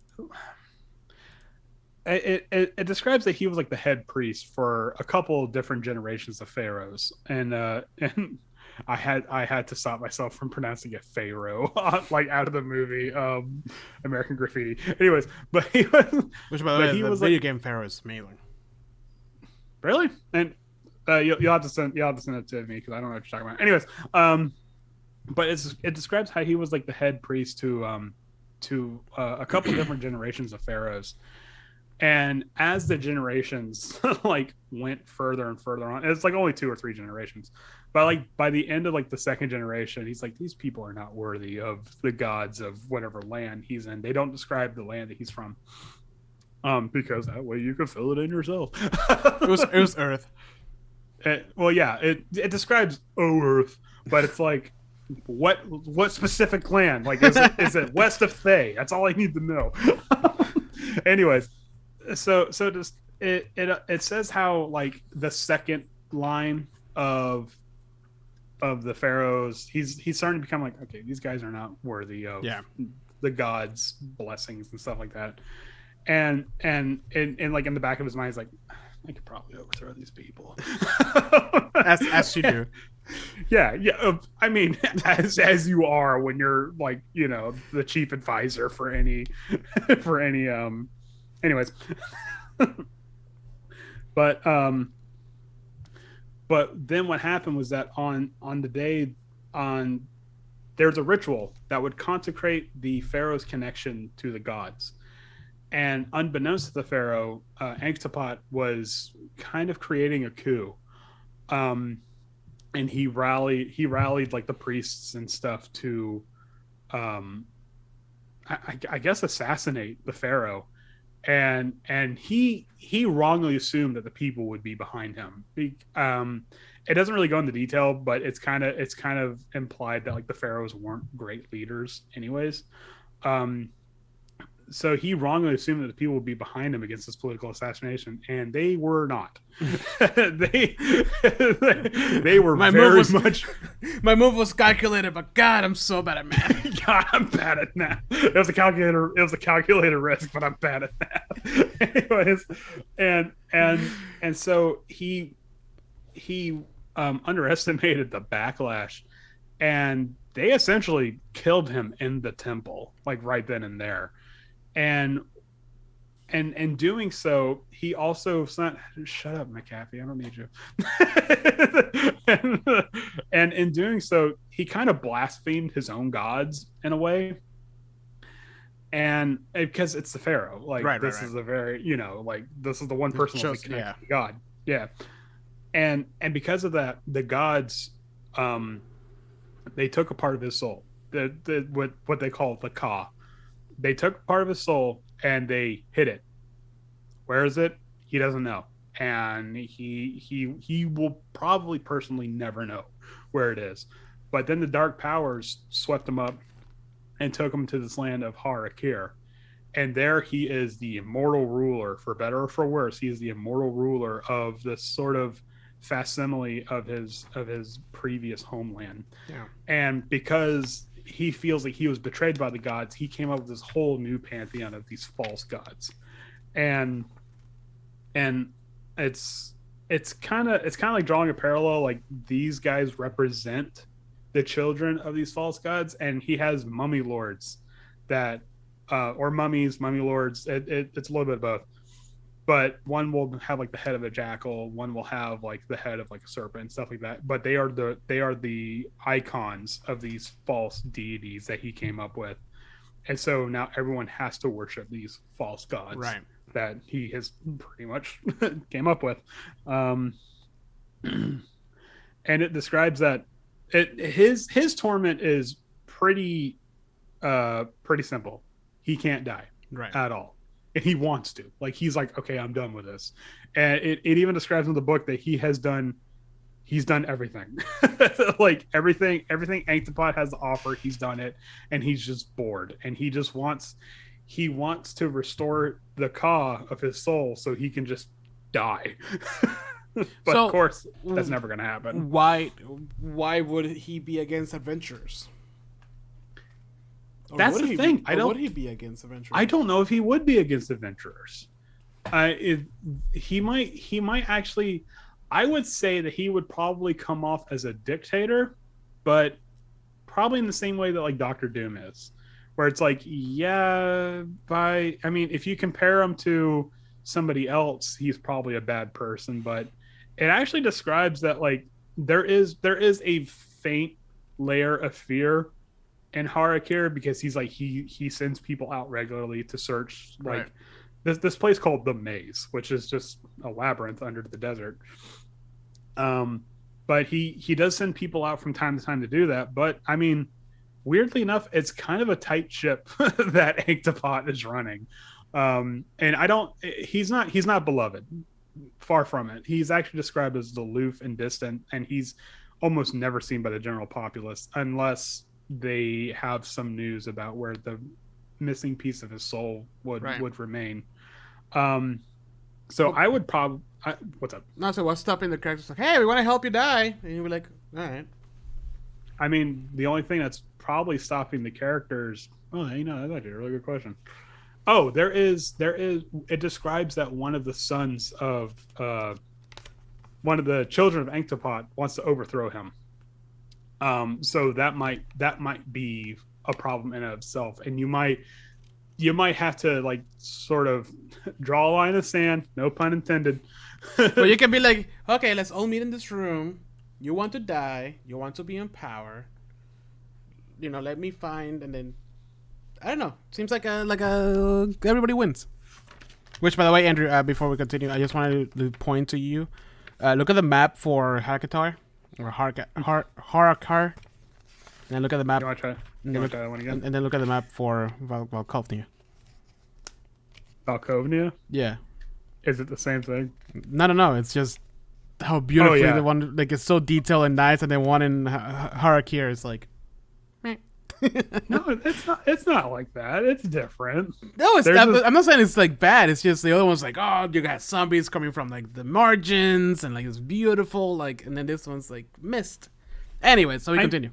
I mean, out of probably all of the settings, this is probably one of the most vanilla. Right. This is probably, I would honestly say this is probably like Barovia in Egypt. Right. Yeah. You know? Vanilla sounds like a bad word, but I don't think it's vanilla. I think it's Remember, vanilla is the best flavor of ice cream. It is the best flavor of ice cream.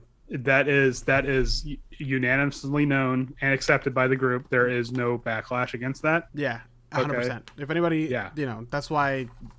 Hey, if you say something else, I will pluck out Barry's eyes and like get some backlash on it. Also, another thing is the artwork for the Pharaoh looked redonk. Oh yeah, and the weird thing about it is that he only has the stats of a mummy lord, and Yeah.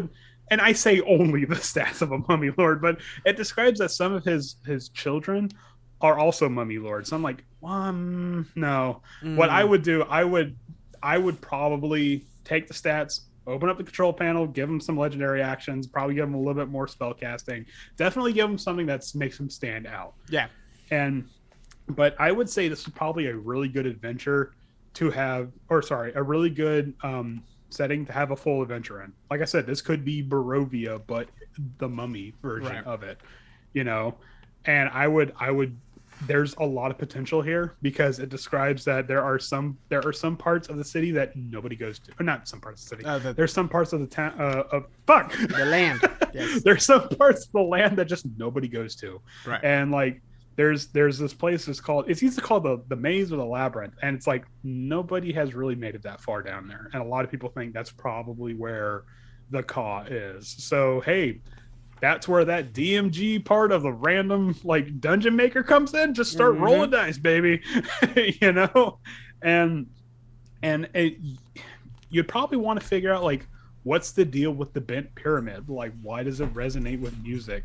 And you can also throw in a lot of environmental dangers because you're dealing with heat, you're dealing with 100%. sandstorms, and it somebody wears heavy armor on that much heat. Guess what, man? You know, so yeah, you'd probably be like having to be like you have to take off if you're wearing anything above medium armor, you have to take it off when you're resting, or else you're not going to get the full benefits of a rest. Yeah. But I mean, it doesn't describe it that this is like a land of undead or a land of something. It just says it's a land. So you can honestly just, because it is vanilla, there is so much to build off of it. And while it does describe, it's not saying that like Anktopot is slaughtering people by the thousands, but it is saying that he is a tyrant. So where you want to go off of that, if you want to make the Mummy Lord, I think his name is Sekhmet. If you want to make the Mummy Lord that wants to Sinmet, sorry. If you want to make the Mummy Lord that wants to overthrow him be like a kind of a hero, or maybe like the lesser of the two evils, you can do that and have a sort of like big like climax at the end where wow, we're overthrowing Anktopot and stuff like that. His Caw be damned or something like that. Or have it, because you got to remember there are still innocent people that live in these dark domains. But also, if they overthrow, they kill him, does the domain go away? No, of course it's not going to go away. Or probably have it be like, okay, we got to find this guy's Caw because he is keeping it together, but there will be a huge civil war that Sinmet's going to throw.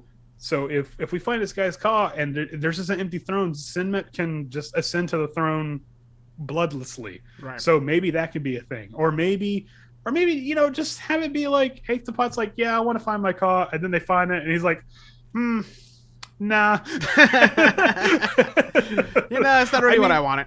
I mean, the Dark Lords can be petty like that. I mean, fuck, Strahd was That like is that. true. There was a whole subplot where he's like, I want people to ascend my throne. No, I don't. And then the last minute, just have him try to fight off.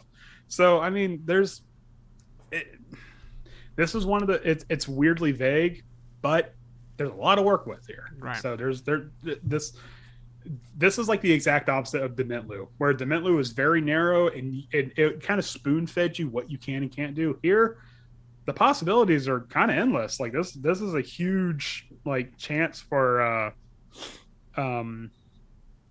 possibilities here, and it even says there's even a section of the book where you restore his Ka, but he might not die. He might be reborn, and then when he gets reborn, then bad things can happen. Right. Like there's a whole actually, to describe what you said, one of the developments of him being reborn, it says Inkthapot is reborn, dies, and is cursed by the gods anew and locked within a hidden tomb. Har'Akir falls to chaos as the land is scoured by squabbling mummies, a fruitless revolution, and harsh storms. Only by returning Inkthapot to power can the land be saved. So I would say probably if you are going to do a full campaign, like probably like a 1 to, I don't know, fuck it, let's throw 15 in there. So like it's like a 1 to 15 campaign. Have like levels 1 through 8 being, all right, let's just overthrow this guy. Let's find his Ka and get rid of him. And then realize, oh no, things have gotten worse because Sinmet does not know how to hold power. We got to find Inkthapot now. Yeah, that could be like that could be a very interesting turn of events for sure. Mm-hmm. So I mean, it like I said, there's a lot to work with here. So there's a lot of things. This is probably out of all the settings, I know I gushed about Falkovnia and stuff like that, but this is actually one of the settings I wish they would have an adventure in, because like a desert adventure always intrigued me. So this would be really cool. Yeah, I love the aspect of like when it comes to like desert adventures of like you survive the storm, and then the storm goes away, you get out of your tent or whatever it is that you took refuge in, and then all of a sudden there's like a whole new building in front of you that got dug up because of the like stuff like that is cool. It even describes that it's kind of implied that Har'Akir might or might not be built on the ruins of another city. Right. So I mean, yeah, it might be Egyptian, but then you quote unquote Egyptian, but then you go under there and Hollywood it's like Egyptian. Yeah, but it's like weird, like Sumerian and stuff like that. And then, if you really want to, you could open up the books to like fucking Blutspur and shit like that, and have like, oh no, the old gods are here or something. Really throw like some, really throw like some Nyarlathotep crap in. Yeah, I mean, it's just So yeah, I actually really like Har'Akir. Yeah, I love Falkovnia, but I want to write about Har'Akir. Or you can put both of them together. Har'Akir. Zombie mummies. Oh, that sounds like a movie. Really And bad Brendan Fraser shows up. Yeah. Hopefully it revitalizes his career. Bring back Brendan Fraser, man. Hey, man, he's slowly making it back up, so good for him. Yeah, he is. Good for him, man. Good for him. Oh, I also like how his Ka takes different forms. Oh yeah, it might or might not take different forms. Yeah. And one of them is a hawk that circles the sun. I read that. I'm like, I just imagine you point that out as a DM. You're like, oh, it's a hawk, and then you bring it up every now and then. But like, and you see it like, wait, do a perception check. You like, don't worry about this, man. I know you're looking at the sun. And you see the hawk fly behind the sun. Well, now we got a whole other set of problems here. Oops. That's not normal. Oh shit. Oh shit. All right. Now to the last one for today's episode. The one that I think is pretty fucking cool. Really? Hazlan! Okay. You're like, all right. Well, no, it's just like, I don't know. I read this and I was like, like I'm not saying I'm against it. I don't know. I don't really know exactly how I totally feel about this one. Dude, Red Wizards of Thay. I know. Oh, I know. No, don't worry. We're gonna get into that because I was like, holy shit about that part.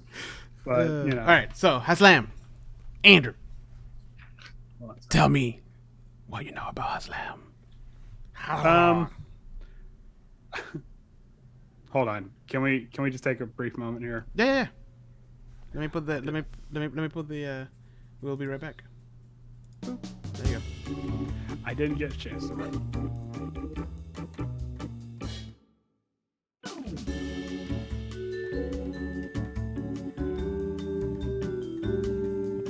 Okay, go. Hey, hold on. All right. Hold on. And we're back. No, we're not yet. Okay. Now we're back. Sorry, somebody had to go pee in front of the camera. Yeah, I had. That was fast. Anyway. All right, ready? All right. So, Hazlan. Yes. Hazlan is described as an actual magical wasteland. Hold on. So I was reading this, and I just could imagine the guys from WebDM like, fuck. I mean, it kind of it. It is and it isn't, but it's one of those things that like two great minds working on the same thing. Yeah, without knowing. Accidentally came to the same point. Yeah. I would say Hazlan would probably be a part of Weird Wasteland. Like this was probably like the deepest, nastiest part of one of the areas of Weird Wastelands. So Hazlan is it's essentially what like the Industrial Revolution would look like if it was magic. Magic, yeah. It describes how there's the remnants of failed potions flow through the cities and create the swamp simply known as the Brew. Yeah, the Brew. and that there is this like thick, oily fog called the Lacuna that just is there. Yep. And Hazlan is it says in the book, if there is a thing that you want to throw in your adventure simply because an evil wizard did it, Hazlan's the place for you. If your justification is an evil wizard could do it, this is the area. Yep. And so Hazlan is an area where everybody's magical. Yeah. To the point that if you aren't magic, that makes you stand out, and you can potentially be a sacrifice to something that's just simply called the egg. Yeah. And okay, so let's get into the creator of Hazlan, or not creator, but the Dark Lord Hazlan. Yeah. Hazlan is ran by a man called Hazlich, who apparently is not very well known for making up names. Where he's just like, oh, what's this place? Oh wait, I'm Hazlan.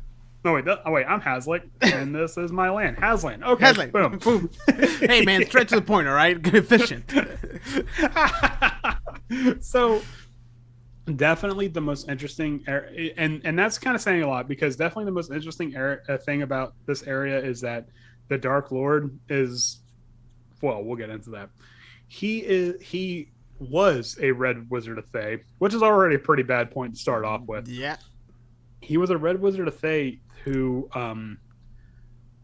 was in this weird kind of rivalry / partnership with another wizard. Well, they describe him as his lover.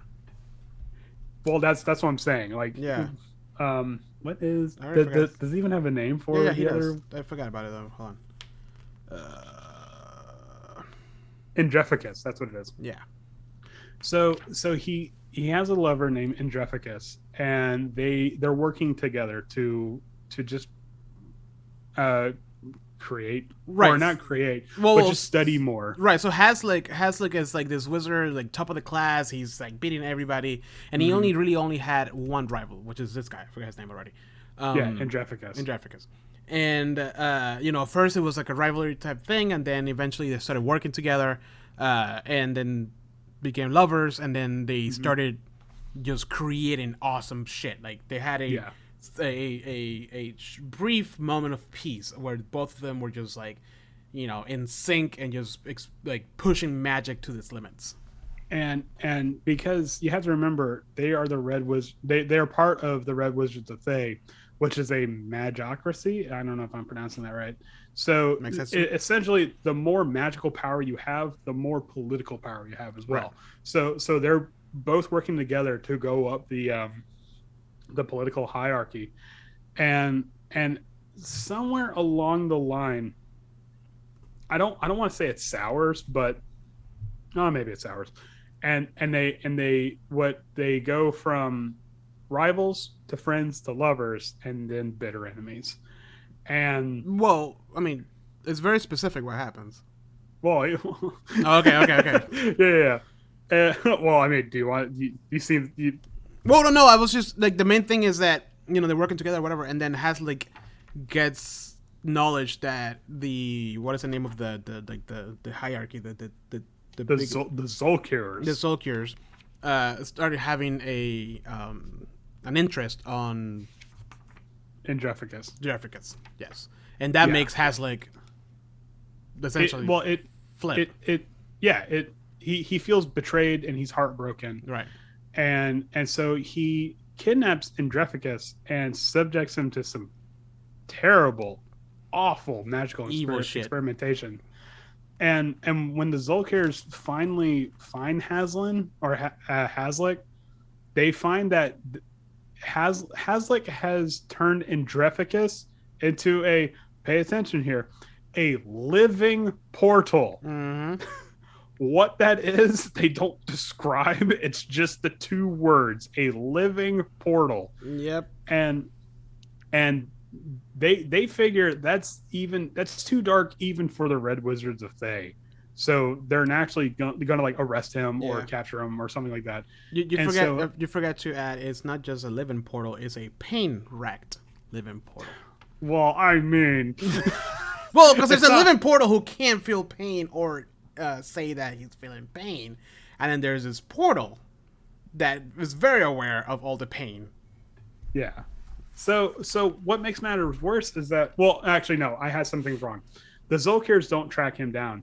He makes Indreficus into a pain-racked living portal, and then he goes to show it to the Zolkirs to be like, ta-da, look what I did. I actually did something. And the Zolkirs are like, dude, what the fuck? and they describe that like, no, we weren't going to pick Indreficus over you. We were actually going to pick both of you. You misconstrued the whole thing. Like we were actually going to make both of you more powerful than you actually were. And Hazlich just he has like a brief moment where he's like, oh shit, I'm in the wrong here. But again, like any Dark Lord, he can't admit that he's wrong. And because the Zolkir's like, well, we're gonna have to kill you now because you did this to another person. Yeah, because even for us Thay wizards, that's pretty bad. So he escapes. That's fucked up, bro. Meanwhile, they have like a guy hanging upside down, like skinning him or something like that. Yeah, it's like whoa. Whoa. Cool, as they carve a piece of shawarma off of a slave behind them.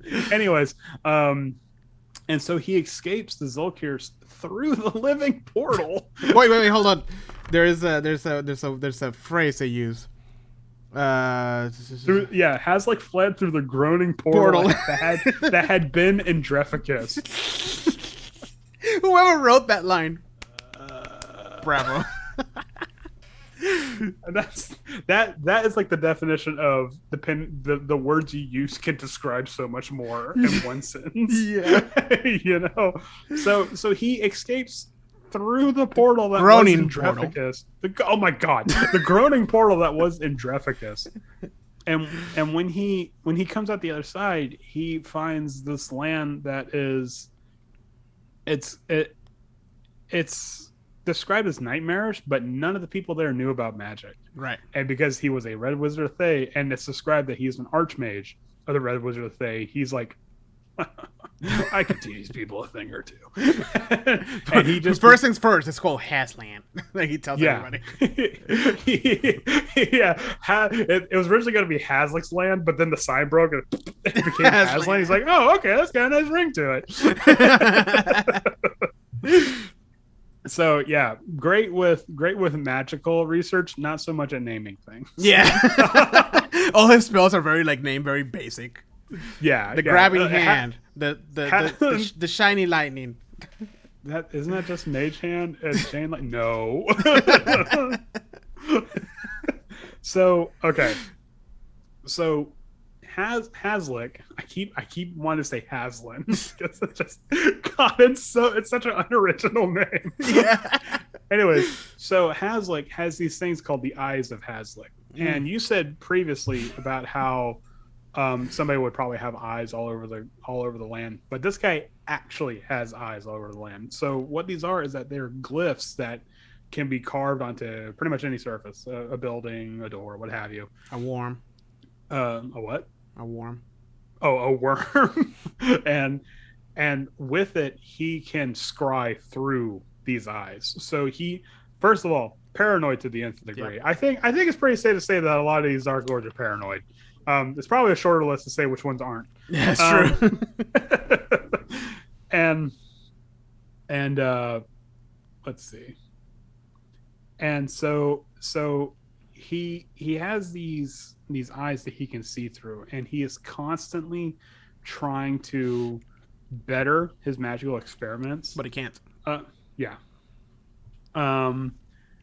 That's one of his torments, is that no matter what, for whatever reason, his magic has capped. He can't learn any new spells. He can't discover any new spells. He can't experiment or anything like that. And so because of it, he uses a lot of magical items and to juxtapose his once powerful spell casting. So it's weird because he's like an archmage that doesn't really have a lot of spell casting. Yeah. Probably loaded up. He's also a plagiarist. Yeah, he's a plagiarist. He's a huge plagiarist. And actually, what's it? He's actually covered. One of his torments is that he's also covered in tattoos. Oh yeah. That where the symbols of it means traitor in his homeland, but he doesn't tell anybody that. He's just like, oh yeah, they're just, they're cool tribal tattoos or some shit like that. But Hazlich is he's one of those guys that I would say he's probably chaotic evil. Oh, for sure. Like right out the bat, he is paranoid. He's power hungry, but he also does not give a single crap about any of his subjects. He doesn't care about the land. Everything about Hazlan is under the slow destruction of his experimentations. Yep. Even the land and itself is described as it is lacking the essence of life. Like all of it is just falling apart. It's essentially like the weird wastelands. Yeah, there's a part of the I can't really quite read the font. There's a part of the land called the Seething, which is on the shores of the Brew, and it just describes that this part is the naming this guy that looks like brewing. The brew. Yeah. But the Seething is so devoid of life, and it has been like the life has been siphoned out of it so much so from magical experimentations that it's actually just crumbling into the mist. Yeah. Like there's nothing left. It just, you step on it, and if you go onto the edge, you might just fall into oblivion because the land is parts of this land is just crumbling away. But because it is a extremely magical area, naturally there's a whole lot of mages and stuff, and because they are taking on this sort of, what's the proper word, Thayan mentality of climbing the political hierarchy, a lot of these people are engaging in probably far worse experimentations or doing just straight up stupid things to get Hazlich's attention. Yeah, and what I love about this is that Hazlan knows that. Well, at first he was like, "Oh, I'll get out of this prison or whatever," because he's aware that it's a prison, Mm-hmm. and he's like, "Oh, no problem." Right, so he started using his magic and like abusing the resources of the land, and now the land is falling apart, and he's starting to realize that he might not leave. You know what I mean? So, but the land is falling apart around him, which originally he didn't care about, but now it's like, oh shit. Yep, and because despite the fact that he is single-handedly the reason why this land's falling apart, he denies it. He's like, nah, Yeah. it's not me. Right. It was gonna happen like this anyways. It's stuff, and it takes on a weirdly political parallel on real world stuff. Like, Yeah. no. Listen. Yeah, climate change is nothing. Where I came from, it was way worse than this. Yeah. But one of his torments is that he can't let people know that he can't. His magical limitations are there. Right. And it does it describe that he just can't cast magic anymore, or he just can't learn new spells? Because let's see. Yeah, it says he favors an array of magic items rather than using new spells. So maybe he can't even cast spells anymore. That'd be interesting. That would be really cool, because it's like, okay, you're an archmage, but you don't have spell casting. So then open the DMG is like, what's the most nefarious thing I can throw at the group? Yeah, I love also the fact that in this land there's only two types of people: either you're an apprentice or you're a guinea pig. Yeah, that's it. And there's no in between. And unlike Dementlieu, where like people are faking where they are in the social chain of command, here, no. You know exactly your place in society. It does describe that so to answer my own question, it does describe that he can prepare and use the spells he's already known, but he can't learn any more spells. Dude, that's a hell of a torment for a freaking wizard. So yeah, when he really needed that light cantrip in the Cauldron Caves, oh well. What are you talking about? Yeah. But even then, he's still driven to like, I have to keep discovering, and it's like he thinks that for some reason, if he can make that one final breakthrough, he'll come out of Hazlan, and that's never going to happen. I mean, we know that's never going to happen. He's like, nope, I just got to keep going. It's right there. It's right around the corner. Yep, and that's why he has so many apprentices. He's that guy who's like, the apprentice comes with something, and then he kills the apprentice, and he takes credit for it. Mm-hmm. Yep. You know. Or if something the apprentice did was a horrible failure or an abomination, it's like, oh, nah, I didn't tell him to do that. Yeah, exactly. So, but it describes that there is, because naturally there is, this whole place is magical. There is wild magic effects, and in the world of Hazlan. And I think it says that whenever a character in Hazlan expends a spell slot of 1 or higher, an additional effect might occur, or uses a magical item. So it doesn't matter if you played it safe with a sorcerer, everything's wild magic here. Because it's so fucking unstable. I used to actually imagine that, like, if the wizard casts a spell for the first time, you're like, okay, roll me a d20. It's like, wait, what? Yeah, roll me a d20. Don't worry about it. And this is where we get the staring cats of Uldendar. Yeah, where they just show up. But what's horrifying? Have you read the results for 17 to 18? No. On the wild magic. Okay, don't read it now, because I want to read it. Okay. It says, a shrieking, skinless, many-limbed horror that has the statistics of and vaguely resembles a unicorn appears within 30 feet of the character. It is hostile to them and then vanishes after 1 minute. What? Yeah. So like the weird alpaca monster at the end of Color Out of Space just shows up. Okay, fun. Without Nicolas Cage to put it down. and it I mean, maybe I didn't give this land enough credit, because it looks like shit. It looks like shit. But that's by design. Yeah, exactly. Yeah. But I mean, but then at the same rate, like, anything you want to throw at these guys, just do it, because fuck it, why not? Magic. Magic. There's an explanation. You don't need to have any like logic behind it. Yeah, I mean, when you're talking about a land where anything can pop out of the blue because of wild magic, hey man, the sky's the limit. Mm-hmm. Personally, I'm not a fan of Hazlan or Hazlich. I think he's a dick. Yeah. Well, I mean, are you supposed to be a fan of him? Right, but it's like every Dark Lord up to this point has I don't want to say a redeemable quality, but at least has something about him that makes him like, no, okay, this guy is completely unlikable. No, this guy is 100% a villain. Yeah. You know, like Saedra, I kind of feel bad for, Like Angsapot, okay, he might or might not be doing the right thing. But then this again, guy, he's a Red Wizard of Thay. That's what Red Wizards of Thay are. oh yeah, no, this guy is just this guy's a complete hate sink. Yeah, like, just exactly. fuck this guy. he's the guys that bring everybody down in a party.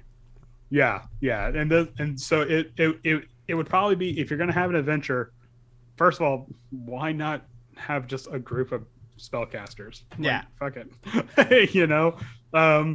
Just go whole hog. Just session 0, hey, we're gonna go into a wild magic land. So make of that what you will.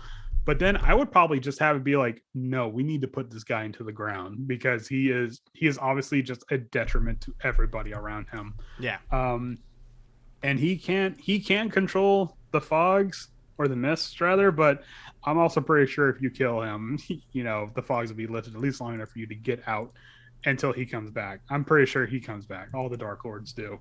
But the other thing is that he is well aware.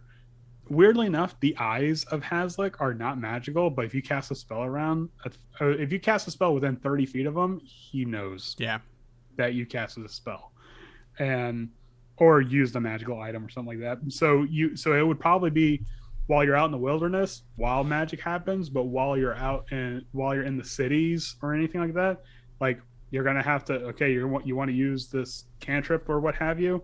All right, roll me a d20, and if you roll high or low enough, Hazlich knows that you're doing something, right? And that might garner the attention for good or for worse. That might garner the attention of his underlings.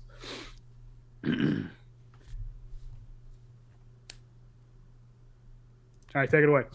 oh shit. No, but I mean, honestly, I think the reason why I like it so much is because the reason that you said is it's Magic Land. Everything is Magic Land times Murphy's Law times crazy dictator. Yeah, it's like it could make for a really crazy adventure. Plus, we don't really explore like magically driven stuff too often. But yeah. Do you have anything else for Hazland? No, I would just say I think this would probably be this might be a good mix between this would actually be a really good mix between role playing and combat. Oh yeah, this would be a very good traditional setting. Yeah. Much like how Har'Akir was essentially Barovia with mummies, this can be Barovia with wizards. Yep. And I would definitely just sky's the possibility. Like, you want to drink from the brew? Okay, let me figure out what's gonna happen there. Let me get the demon Ichor table from Avernus. That would actually be the perfect example, yeah. Or something like that, or just like, hey, you drink from the brew and you can cast, or you do wild magic whenever I feel like it. Yeah, exactly. So yeah, I mean, Hazlan takes a little bit of work, but you can definitely jimmy an adventure out of there. Yeah. And definitely just kill the fucker. Just put him in the ground. He's a terrible person. He is. I mean, they're all terrible, but this one is very dry cut terrible. Yeah, and it even describes that like the mists that's where he puts away the rejects for his experimentations. Yeah. So what an asshole. Just have fun with that. Yeah, for sure. All right, Andrew, we hit our 2-hour mark. All right, we did it. Four more under the belt. We have what? Eight more to go. Yeah, I can't wait to get to Ikath. Yeah. Yeah. So thank you guys for joining us for these 4 new domains of dread. But now we move on to our favorite part of our episodes, which is the news. Actually, we have some news. You want to go to news first? I was kind of kidding. What's the news? We have a new book. Oh, that's right. Monsters of the Multiverse. Yeah, Flandel's Treasuries of Monsters of the Multiverse. Yeah. So Wizards of the Coast actually listened to us. I doubt we had anything to do with it, but they did. Well, I mean, it is. Listen, it is not. Nobody has taken credit for it, so you heard it here first. We did it. Yep, we did it. We did it's it. all us. We did it. But Okay, so they've heard the public, and I guess they're coming out with like a revised monster manual or something like that. It's yeah. So it includes the debut of the Monster of the Multiverse, a comprehensive resource for players and dungeon masters alike, containing over 30 updated player character races and a massive bestiary with over 250 redesigned monsters and stat blocks, all for use in any D&D world. I mean, really, the only thing we're asking is that every monster after the letter D gets the same amount of love as A through D did. Well, the thing is that remember how we like talked about the stat blocks and how they need to like do certain things to make it better? Mm-hmm. They're revamping the stat blocks too. Really? Yeah. Because I know like the actual things. stat block that you see on the book. It tells you like all kinds of things. Like what? Can you give me an example? Let me look it up, hold on, because I read it, but I can't find the specific specific bit. Oh wait, I'm reading the wrong one. So anyways, hold on before I move too far. So this new book is, I get it, they're being a little greedy here, but it's coming out first within a rules expansion gift set, which is coming out on January 20th. Which is what? It's Tasha's Monsters of the Multiverse and Sanitars. Yes. Yeah. Which at first I was like, oh man, I guess I'll wait because whatever. But then I saw the limited edition covers for all three of those books are unique. You're gonna have like the same 5 copies. Listen, have you seen the artwork on these things? Yes, I have. They're beautiful. I was like, okay, I'm gonna get a special edition for Monsters of the Multiverse, obviously. But then I saw the gift set, and I was like, fuck that. I guess I'm getting the gift set again. If only you held off on buying Tasha's and Xanathar. Andrew, no, because I got the special editions for those too. I wanted the special edition gift set for the core 3 books, and I was like, I'll wait to get it. I found that it was like they had it at Cool Stuff. I remember I saw it. It had like a little, like one of the corners had like a little scratch or whatever. And it was $100 instead of $160 or whatever the price was at that time. It was only $100. Listen, I was like, oh, whatever, I'll wait. Now I can't find them anywhere, so I can't get the cool covers for the Monster Manual, the Dungeon Master, and the Player's Handbook. So I'm not gonna make the same mistake. I'm gonna get my special edition gift set for these books. Why don't you just like print out a high res? No, Andrew, that's pirating. No, I'm saying just get the covers, like find it on Google or some shit, and then print out a high res version of it, and then just stick it to your books you have now. Boom. It's different. It's really not. It's different. Anyways, so yes, they're beautiful. I'm gonna get them. They're $169 for the special set. So because I care more about what's in the books than what's on the actual book. I care about both. Well. Do you have Xanathar? I do have Xanathar. Do you have Tasha's? I don't have Tasha's. Oh, no. okay. Yeah. So yeah. I don't know, and might or might not be worth it for me to get the whole trilogy because I don't want to get. I'm not the kind of person like I get the. It does. Same copy. Yeah. No, I hear you. It does come with a DM screen, but yeah, okay. It looks nice and it has foil and shit on it. So yeah, it includes the 5th edition best-selling rules expansion for Xanathar's Guides to Everything, Tasha's Cauldron of Everything. Xanathar's Guide to Everything and Tasha's Cauldron of Everything. Wow, that does not read well next to each other. It really doesn't. And Monster of the Multiverse, along with the Dungeon Master screen, together for the first time in a beautiful slipcase. And then each 3 books and Dungeon Master screen features special foil cover available only for. So those books have a special foil cover, meaning that certain parts of the books are shiny or whatever. Ooh. Yeah, so that's a gift set, and I'm gonna take a wild guess here, and I think they wanted it to come out in Christmas, but they weren't able to hit it, so it's coming out in January 25th instead. That's fine.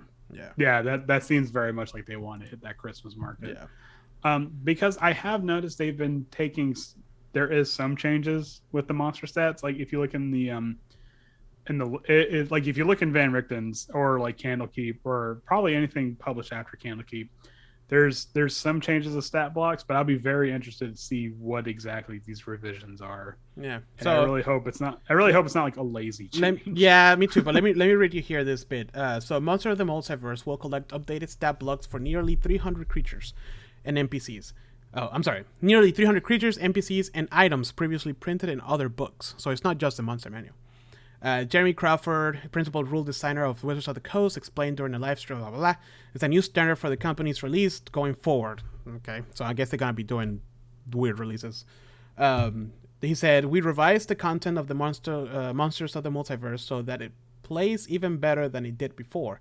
Many of the monsters have new abilities and new bits of lore, which will make them even more fun to include in your campaigns. We also shifted the lore focus so that this material is relevant no matter where you play in the D&D multiverse, not just in the Forgotten Realms. So I guess they're making it a little bit more, not standard. What's the word I'm looking for? Vanilla? Standardized, maybe. Yeah. But yeah, man, I can't remember. It said that the actual design of the monster stat block is changing, but I can't find where it was at. Anyways, but another set of news that is coming in 2024. We're gonna have a new evolution of Dungeons and Dragons. Oh, what? Yeah, Wait, what? a new evolution of Dungeons and Dragons. It's rumored to be released in 2024. You mean a new edition? They say evolution. So I don't know if it's like a. Are we looking at 5.5? 5.5? Yeah. Well, it was a big thing with this book, which is a revised version of the monster and all that stuff. So we could be looking at a 5.5. That would be very interesting. yeah, And that means I would have to buy all these fucking books again. yeah. So it says, reading this article from Gizmodo, it says, however, you may want to wait for it. Whatever the hell is coming next. Executive producers Ray Winninger announced during the recent D&D Celebration livestream event that the next evolution of Dungeons & Dragons will be arriving in 2024. He was then extremely cagey about the details, so we don't know whether this will be a 6th edition or a granddaddy of tabletop role-playing games. A 6th edition of the granddaddy of tabletop role-playing games, or a 5.5 edition, much like the one received by the 3rd edition. Winninger did say, however, that it will be compatible with 5th edition, which suggests a 5.5. But 2024 is Dungeons & Dragons' 50th anniversary. And surely Wizards of the Coast will make something grander to mark the occasion than merely adjusting a current incarnation of the game, which is already 10 years old. Holy shit! 5th edition is 10 years old? Yes, it is. I know. Are you that Matt Damon gif? Yeah, from just Saving Private Ryan. Remember when you sent me that video so many years ago of the bald screaming guy explaining 5e? That was like 6 years ago. Oh my god. But anyways, yes, we have those rules. I think because they said evolution, I think it's going to be a 5.5, only because they're saying it's going to be compatible with 5e, and I mean, to be perfectly honest with you, right behind 5e, 3.5 was their biggest addition. Obviously AD&D is where a lot of people jumped on, but 3.5 was like a standout because it took the rules and then it revised it. Well, it could be a way. It could be either that or it could be something completely new, you know. It did say, 50th anniversary. I don't think it's just going to be a 5.5. I think it might be, I don't know, for lack of a better phrase, D&D next, which is like a chunk you can put onto 5 or put 5 into the new D&D. I don't know. I mean, you say that, but having a 5.5 is pretty big. Yeah, it's true. Not because it reaches that comfortable middle ground where it's not a completely new edition, so you don't have to worry about relearning the rules. Yeah, but it will invigorate it to the point where it's like, okay, this feels new enough. Yeah, for 10 more years of D&D. I mean, fuck, dude, I can't remember. It's been 10 years since it released. And I don't think Wizards of the Coast is going to want to jump to a new edition, especially with how big 5e boomed for them. Yeah, they're because I'm not saying a 6th edition is out of the picture. It's going to happen. It just will. But I think if they were to do it now, there might be they might be afraid of a certain amount of drop off. That's true. Yeah. Yeah, So sure. I think I my money's on 5.5. It definitely sounds like 5.5 for sure. But Yeah. it's exciting news. Wizards of the Coast, even though they do a lot of like Magic the Gathering crossovers and nerds and candy crap. I swear to fucking God, if it's like, if it's like, oh, now we got all the Magic Gathering books. I'm like, oh, who gives a shit? Well, They're still revamping, so that's cool. I mean, it just seems that way because like the book. I'm not saying the books are small, but there is a lot of fluff in the main 3 books that Xanathar's and Tasha's and some of the other stuff has like kind of cut through that just to get to the nitty gritty, which is what some people want. Like, okay, that's great. The lore of lycanthropes is interesting and all, but I want to know how I can pluck them out of the book and put them into the game. Which sounds like what they're starting to do with this book of Monsters of the Multiverse and stuff like that. That's what I'm thinking. That better be a chunker. That better be like a. I'm kind of hoping it's sort of just we revamped the monster manual and then included something else, like maybe Volos as well, because like if you can probably just take all the stuff, all like the beginning stuff, like the Blood Wars from the Mordekainen stuff and the layers from Volos, and that in of itself can be a monster manual. Yeah, just from those 2 bestiaries. Yeah, for sure. So I mean, it's not outside the realm of possibility that they could probably just slam all 3 together, and it'll be a big book, but it's going to be there. It's going to be cohesive and comprehensive. Yeah, and that's what I feel like too. I feel like they're kind of like easing us into a 5.5 with all these like revisions. I can see that, and maybe they're doing it like that so people don't drop off. You know what I mean? Like they'll be easier to translate to. Well, it could work well, but I mean, and that's what the 5.5 PHB could be. It could just be the rules that are like the player rules that are in Xanathar's and Tasha's, with some patches, and like I said, just cut through the fluff. Yeah, and then what the DM gets from those 2 books can be part of the DMG 5.5. And I mean, it's not I can totally see it. It's totally doable. Yeah, for sure. So. But yeah, so that's a big chunk of news. Other news is I got The Wild Beyond the Witchlight. I haven't started reading the whole thing yet, but I read the introduction, and I changed my mind a little bit. It's a little more interesting than I thought it was gonna be. And you said it was gonna be for babies. For babies. But we still have some more books coming in. We have the Strixhaven coming in November 16, and then we have Fizban's Treasury of Dragons. Now is that gonna the 19th. Did they? Oh, so it is confirmed that it is just about dragons, right? Yes. Like, okay. Yeah, they're already trying to preview some. They had like a Moonstone dragon. Okay. Oh yes. So yeah, more dragons. Because when they said Fizban's Treasury of Dragons, I'm like, okay, it could be a magic guide, like a magic item guide, or actual dragons. It could be both. So, I don't even know. Maybe. Yeah. I mean, it could be. But there's no stopping them. Yeah, exactly. Fuck, they can put whatever they want in their books, man. So. But yes, that's all the news we have for this episode. Unless you have anything else. Nope. Yeah, I got nothing. Now we move to the second best favorite part of our episodes, which is session highlights. All right, so this one's going to be a bit of a doozy because what's it? It's been like 2 sessions. Yeah, it's been a while. Yeah, so I would say, and this is gonna sound like a dick move on me, and I feel like the group is probably gonna have like a coup against me now. But I would say my session highlight is just how the last session ended. It was pretty awesome. Not gonna lie. Only because you were like, okay, we got to call it. I'm like, all right, we're gonna call it. And everyone's like, no. Listen, even if we didn't call it, that fight would have still would have lasted. It would have either lasted another hour or it would have just been done there. Yeah. But it was a nice cliffhanger though. So did we even talk about the session before? No, we didn't, because it's been a while since we've recorded. So just to give some backstory, the players are going into a series of caves to look for some missing anglers. And they realize that the cave is dark. So naturally, one of them lights the torch to go inside. What they don't know, or what they didn't realize until they got into the cave, is that the cave is also very windy, to the point where they can't light torches. So the people without dark vision are literally just fumbling in the dark. Like, they can't see. And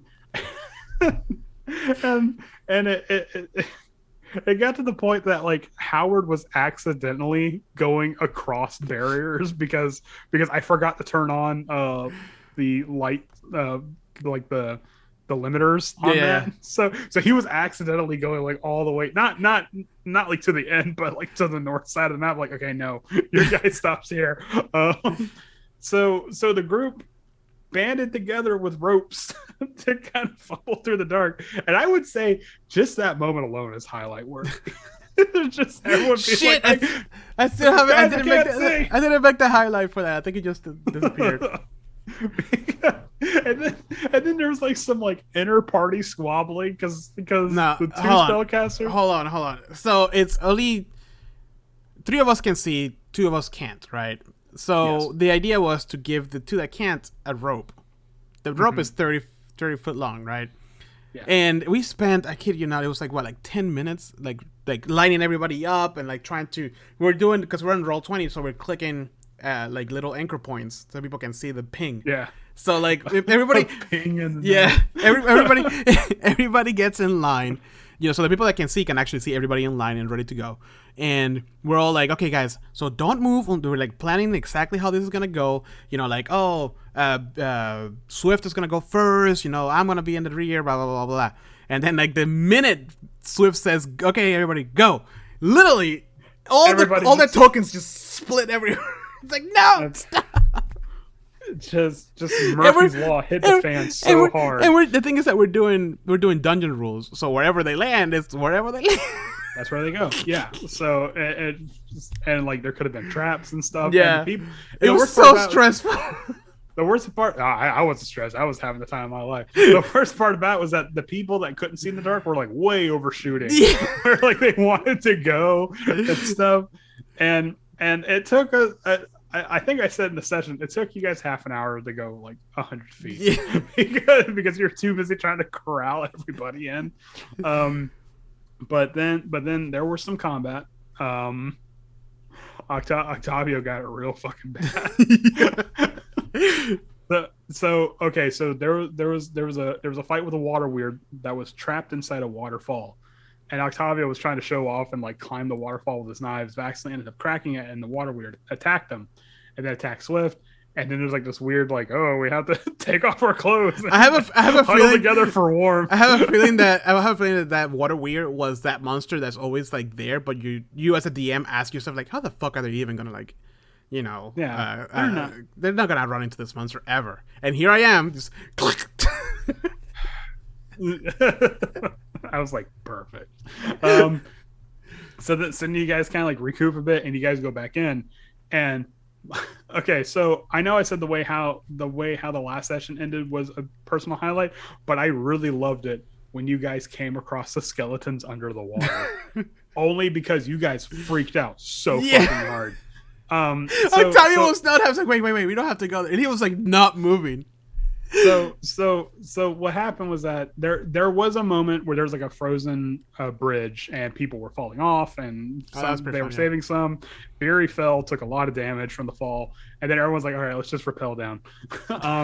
So then you're walking along this frozen inlet, and as you're walking, there's a singing that's slowly creeping up and up, and then you guys get into a cavern where the moonlight is pouring in through a crack in the roof, and you guys see giant skeletons under the water, and the entirety of the group is just like, nope, no, we're good. I'm not going any further.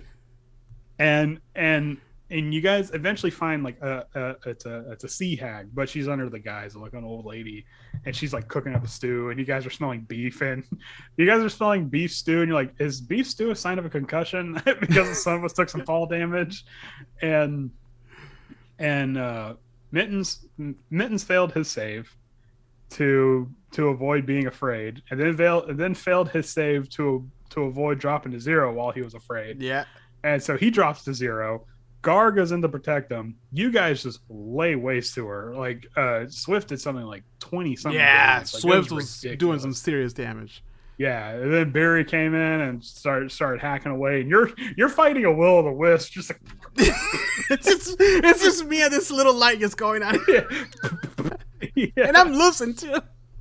And meanwhile, while this is going on, I'm describing that something in the cave is making it shake, and there you hear a roaring, and like stalactites are falling off the ceiling, but you guys are still like in combat and whatnot, and things are happening.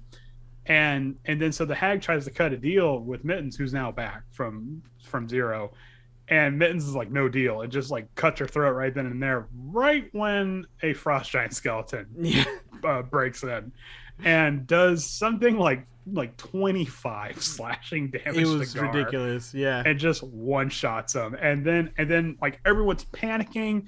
Like Barry's like, I got this. Does divine smite and rolls like all lows on We divine were rolling smite. so bad. And we're like, it's okay. You get an extra D8 because it's undead, and then rolls like a 2. I'm like, oh, okay.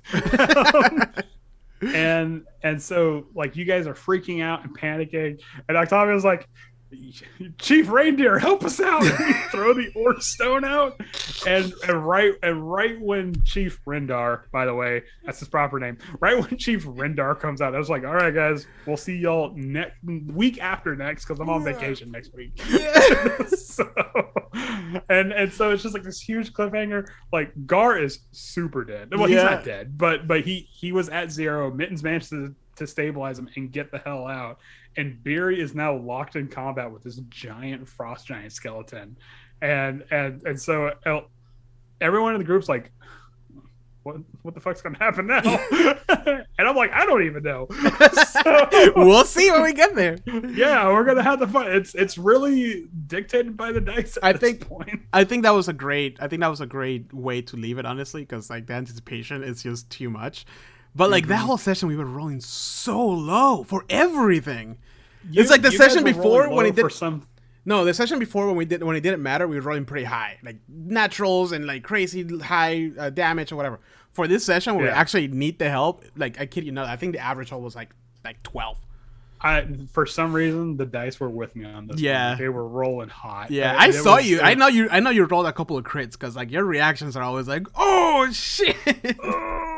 I mean, because it's like the heat of combat. I can't, it's oh no. Yeah. and like there was a moment where the frost giant attacks, and someone's like, oh no, he's taking his glasses off. That was me. And I'm like, Gar, what's your AC? It doesn't matter. Yeah. No, but it was. I think all of those were highlights for me too. But I think two that you kind of mentioned but didn't really go into was the weird sexual tension between Swift and Octavia. For some reason, there's always like a moment where just like Swift was like, oh, we gotta bundle together to keep our warmth, and Octavia's like, okay. Just kind of like. Because what I love it is because Swift is very like he doesn't care. He can be naked. He's in the wild, right? Like like, no, but like Octavia is the total opposite. He's like from like this aristocratic family where like they don't talk about anything related with sex or sexuality or anything like that. And for some reason, in this campaign, it happened twice already. But in the last one, we were like burrito up together by Beery, and it was just like Swift and me, like completely like trying to like warm and completely naked, and just like for some reason, like you guys like tend to bunk together and stuff like that, despite the fact that Swift maybe hates Octavia. like they start out the adventure like, we will eat Octavia and stuff like that. But then they had like that kind of heart-to-heart moment and good need, and it's like it's weird because like Swift is like, guys, like I have to take a bath. Yeah, like, fuck it, whatever. Like we all have one, whatever. And I was like, oh no, nakedity. So that's just this weird like juxtaposition between the two. And then it's like, this is. I don't know if I should be okay with this or not. I'm just like, this is a weird like sexually tense campaign in general. Because there's that going on between you and Swift, and then Beery is just trying to just get lucky with everybody in town. And then Gar and Mitten's just there for a good time. You need to roll for STDs at some point with Beery. I mean, we haven't got to that point yet. So I mean, you guys are only level 2. Oh man. But then there's the part of the bridge where like there is definitely like some weird budding romance going Yeah. on between Swift and Octavia. I love it because Octavio hates it. He's so awkward. He's like, no, I don't. What is this? But it's like Swift's awkward too, and it's just like Oh shit. oh man. And then there's like this frozen bridge, and my favorite part was when like we were trying to make it back, and like people were like, "Oh, how are we gonna like try to make it?" So it's like trying to come up with like an idea or something, and then Octavio's already on the other side, and he's like, "Hey guys, how about we make a railing with the rope so the people that can't see can cross it?" And then Swift's like, "That's a stupid idea." That's actually a pretty good idea. Yeah.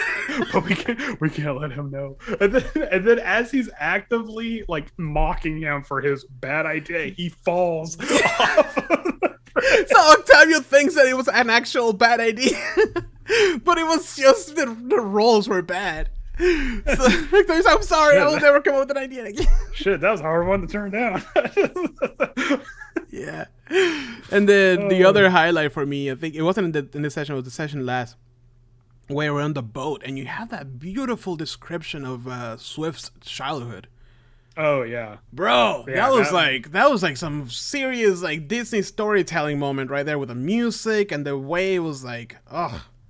That was awesome. That was actually something that like, because I've been more or less messaging everybody in the group secretly because there's like secrets to the campaign and stuff like that.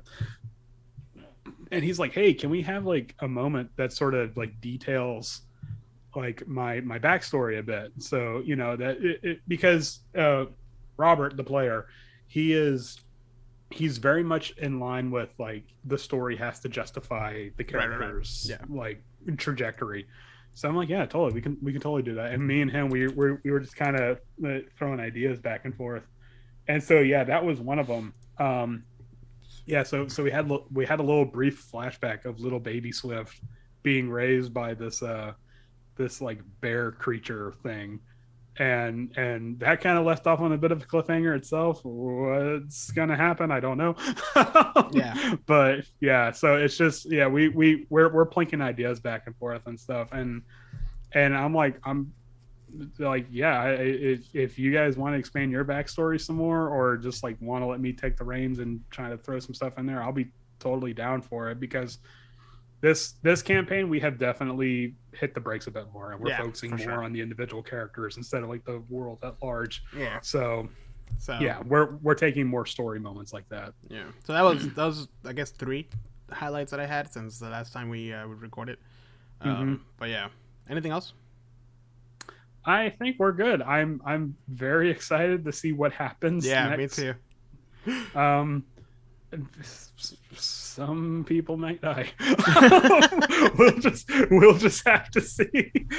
We'll find out. Yeah. I have been I don't want to say agonized, but I'm like, oh man, the build up for this next session is so bad. Well, hopefully Mr. Reindeer helps. Yeah, I think he will too. So. Yeah. Oh man. Anyway, so thank you everybody that stuck around with us for another episode of Talk of Opportunity. I hope you had a good time. I hope you learned something about the Shadowfell. It's a great book, Van Richten's Guide to the Ravenloft, especially if you like spooky stuff, and especially in the month of October. This is the month to run any of these settings, or at least plop your players there for a couple of sessions. Definitely spawns ideas for adventures. Yeah. So, yeah, for sure. But as you know, we go live every Wednesday, or almost every Wednesday, with our current campaign, which is Rime of the Frost Maiden. So make sure to tune in for that on Twitch or Facebook. And hopefully, maybe I'm trying to get ourselves on YouTube as well. There's a premium for that, but that's the goal. But we also have new episodes of our podcast, like this one, coming every other Wednesday, unless something happens with life, as it just happened the past 2 months. But that's just something that we can't really control. This is the second part of our Shadowfell deep dive of 4 for our season finale of season 2. But with that, I hope you guys enjoyed and have a good time. We will see you next week. Actually, we'll see you this Wednesday for another episode of A Talk Opportunity live. But make sure to tune in and give us a rating, give us a like, leave a review. Let us know what you like. Leave any comments on this podcast. But thank you so much. I hope you'll have a wonderful rest of your weekend, rest of your day. Stay safe out there, and as always, keep on gaming and adventuring. You'll have a good night.